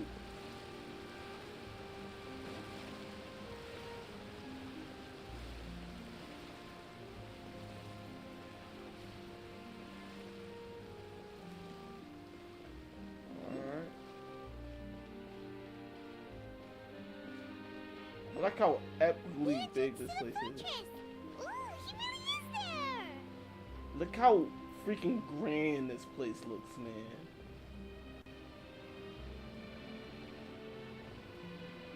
So dope. So,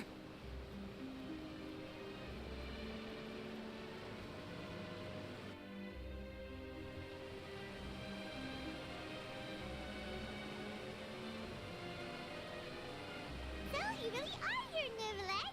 Paimon didn't think you were going to have free time this hour of the day. Really? Oh, I suppose you must have met Mr. Linney. He took the time to greet me earlier when he passed this way. In any case, you came at a good time. I was just considering reaching out to you to set up a meeting, so I may explain some things that I haven't had the time to before. Okay. Aw, Paimon's glad that you remembered. Thank you for keeping us on your mind, what with you being busy and all.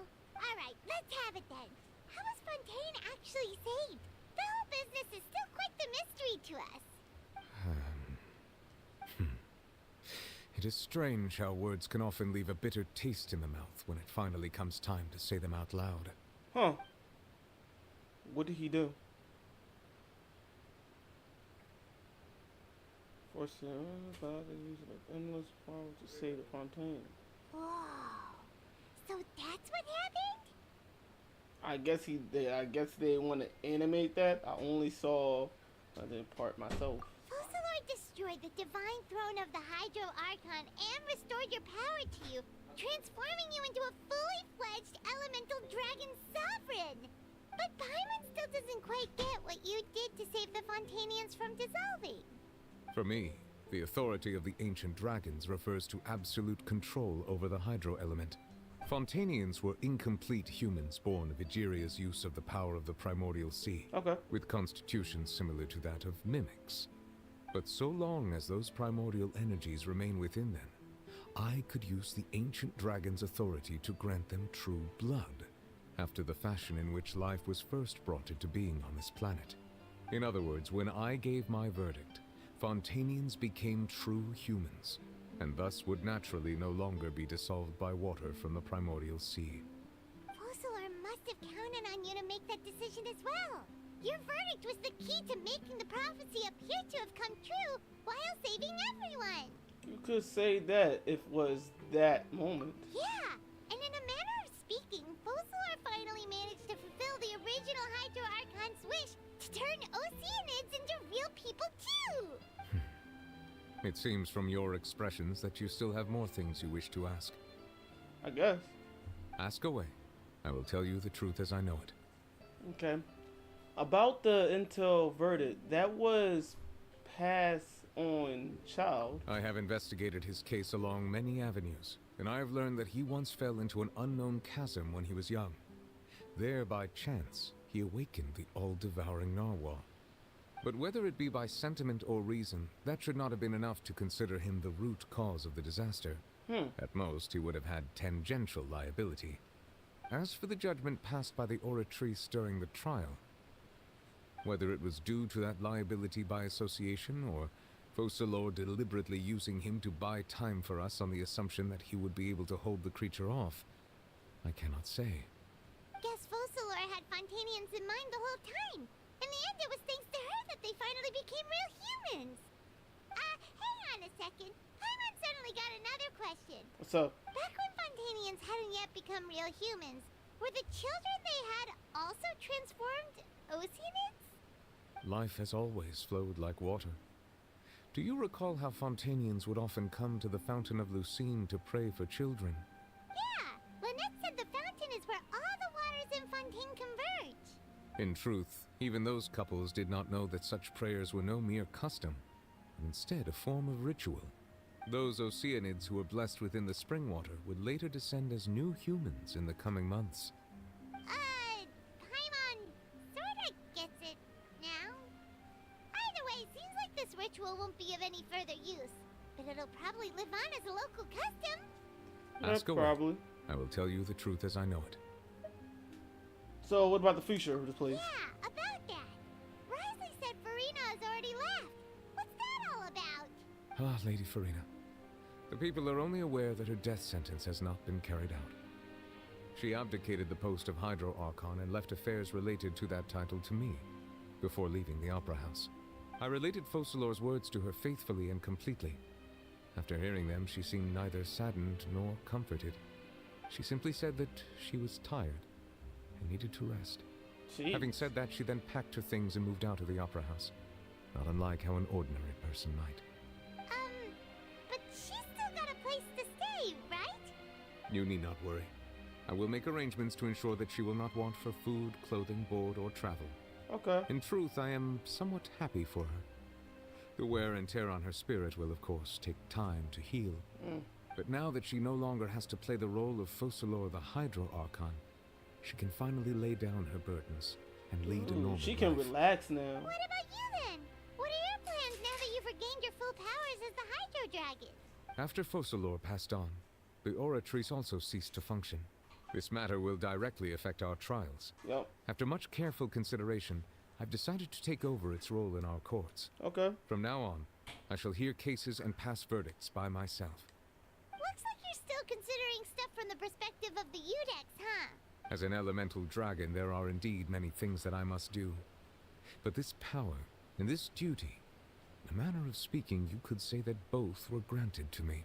As such, before I attend to my other responsibilities, I must first and foremost continue to serve Fontaine as its highest judge. The duty of the Hydro Sovereign and the duty of the Udex shall coexist within my person. Additionally, the Hydro Archon's departure has brought about another problem, which is that the Opera House shall no longer produce indemnitium. That's true. That power was derived from the people's faith in the Hydro Archon, wasn't it? Wait, but the various mechs and machines in the city are all still okay. Where are they getting their energy from? As I am now, I have full command over New Musia, and it can serve as a complete substitute. Another reason why I cannot quite leave Fontaine immediately. Wow. This ancient dragon's authority stuff is really quite useful, huh? Ask away. I will tell you the truth as I know it. Yeah. What about the Genosis? What you did that for, bro? Oh, that's right. They say you've given it to to the Nave as a diplomatic gift or something. Leaving aside their intentionality, the two Fatui Harbingers have indeed done much for us during this crisis. Their sole remaining goal in Fontaine, at least at this point, would seem to be the Gnosis. The Oratrice has ceased to function. The Hydro Archon's divine throne is now no more, and I do not need the Gnosis's power. As such, it has lost all meaning for Fontaine. If the Fatui have impure designs, then we might as well accede to their request now, and avoid unnecessary conflict. What complicated considerations? Paimon thought you were just giving it to them out of gratitude to the Knave and as an apology to Child. Ask away. I will tell you the truth as I know it. Stupid. Stupid move. About the next step. About the next stop on my journey. You will soon be heading to Natlan, I presume. Ooh. What's that, please? I'm afraid that I have little talent as a travel guide, so all I can do is tell you what I know about that land. As far as I'm aware, Natlan can be said to be a nation of dragons. A nation of dragons? Nation? You mean like you? Nations of dragons? Oh, this is gonna be dope. No, I suspect that I would not find myself welcome there. Unlike ancient dragons such as myself, the dragons of Natlan have undergone long years of development and evolution. Large numbers of them have entered a form of coexistence with humanity. Natlan is also the nation of war. War ravages those lands like an undying flame. There is one other piece of information I got incidentally from my negotiations with the Knave that I believe may be useful to you. Yep. The Harbinger known as the Captain has thrown his hat into the endless ring of war. The Captain. Sounds like a real tough customer. Seriously, everywhere you look, there's a Fatui Harbinger doing their thing. I suggest that you fully prepare yourself before going to Natlan. In the meantime, Fontaine's doors will always be open to you. Ask away. I will tell you the truth as I know it. Hang on a sec. Paimon still got a question about the Gnosis. Me too. When we spoke to Linny earlier, he mentioned that your attitude towards giving away the Gnosis had clearly changed. We guessed that there might be some reason for it that only you were aware of. No wonder the House of the Hearth is the Fatui's intelligence division. They are certainly sharp. So regarding this specific issue, I was just getting ready to share something with you. What is it? Okay. In truth, I exchanged some further words with that lady named Skirk after sending you two back to the surface. It went something like this. Okay.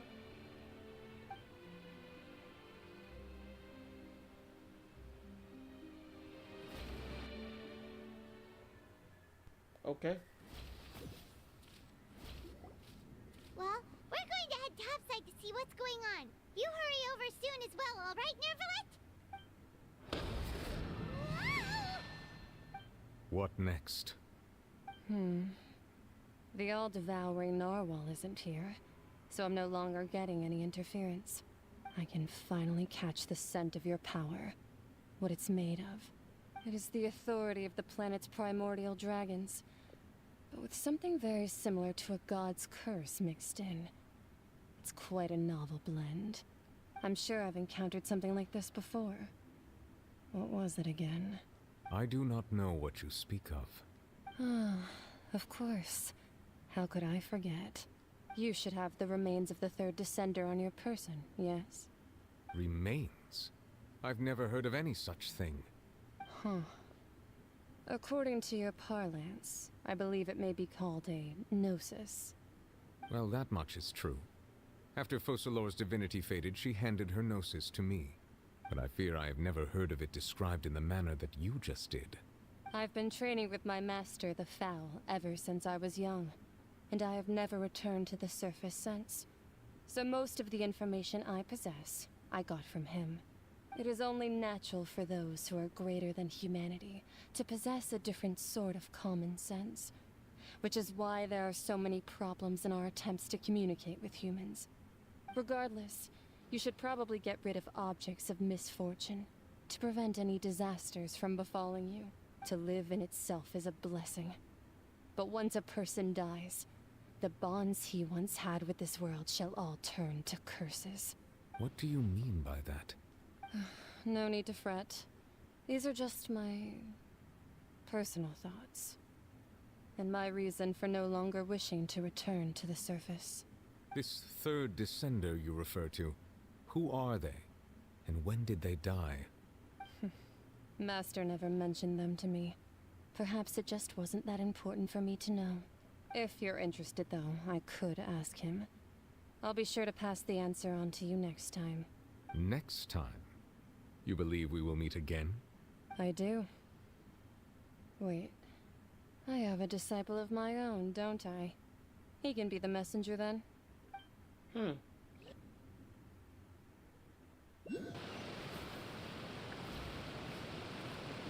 That's what she told me.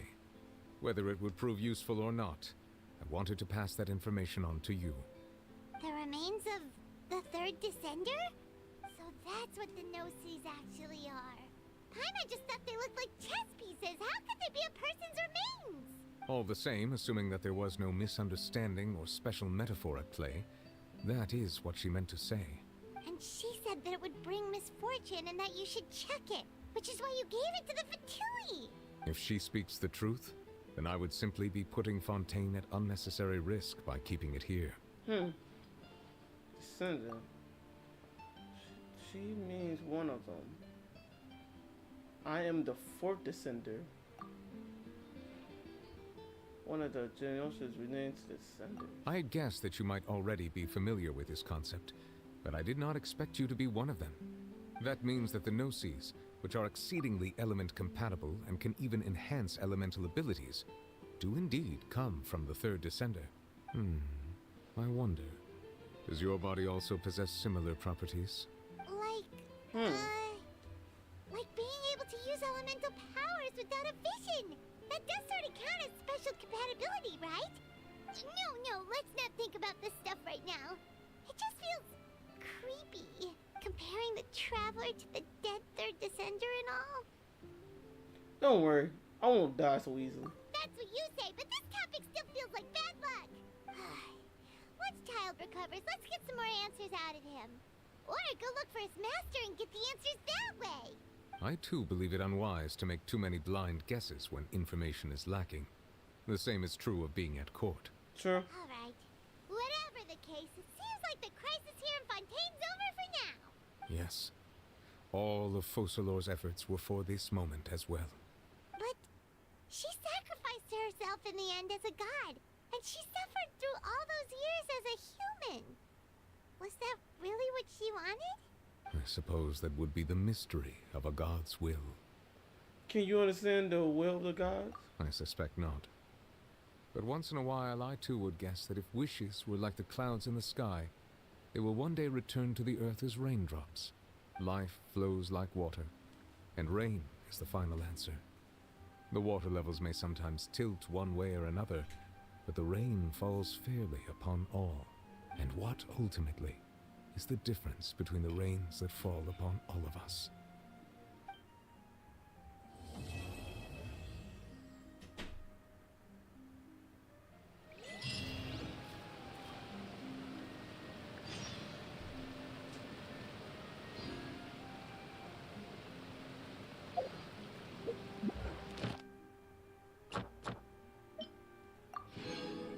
Nice. Okay, cool.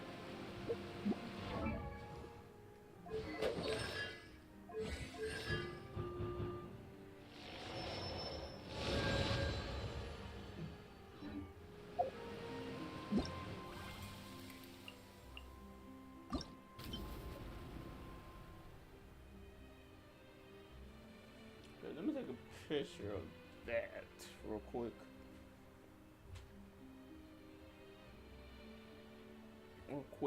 Quick. Alright.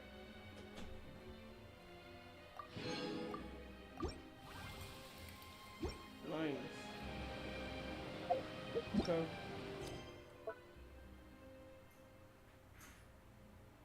Enable focus experience mode to avoid conflict with other quests.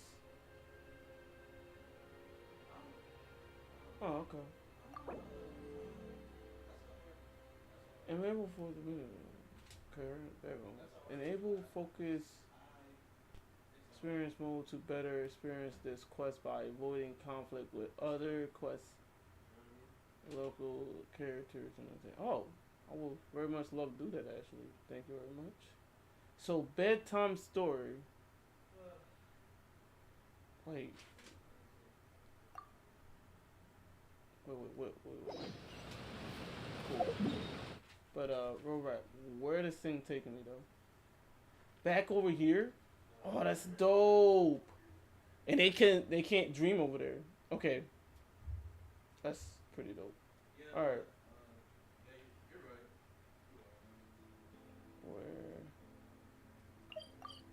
Where? Alright, I'm going to enable that. First, we're going to do a couple of things. Real quick.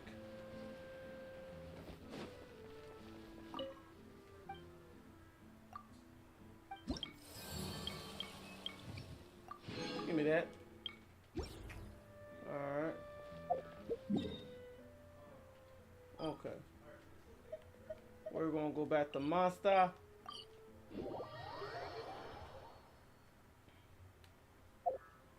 We're gonna go to our teacup.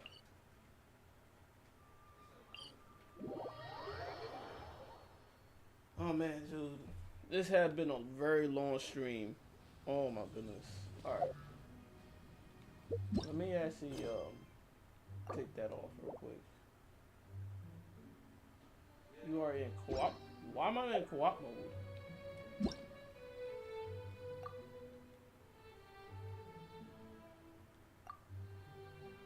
Oh, okay. That's whatever. Would you care to sit?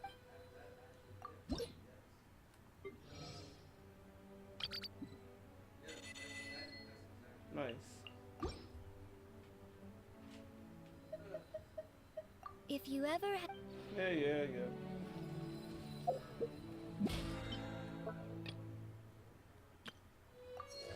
Nice. Do what I need. Yeah. Okay. Let's see what we got with wishes. Alright. Got a lot of stuff. That would be 16. No, 14. I know. These story missions be lasting a hot minute.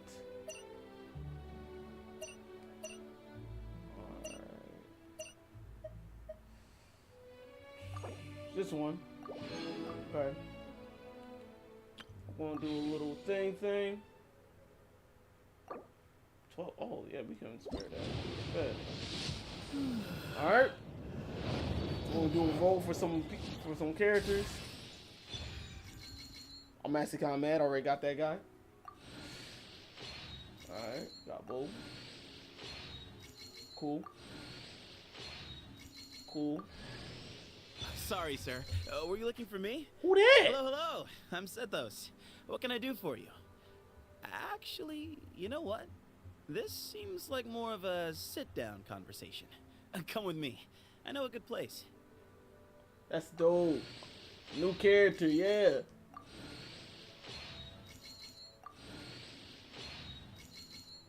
Two characters in one role is good. That's kind of unheard of. Ooh, I got some spark from that. Ooh, bad. Alright, got a new character in the mix. Hold up. Let me go to the character swap. That fire guy. Where is that fire guy? Here he is.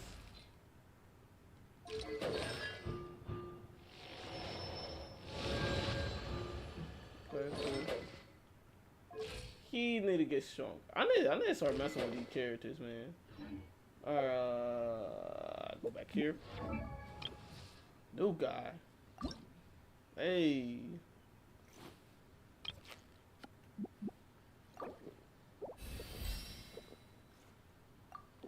Man, drinking that water. Alright. He got a trash bowl too. Oh, we got trash bowls right now. Dang. Sorry, bro. Yeah. He looks dope though. I don't know who this character is, but he looks fire. I don't think I met him yet.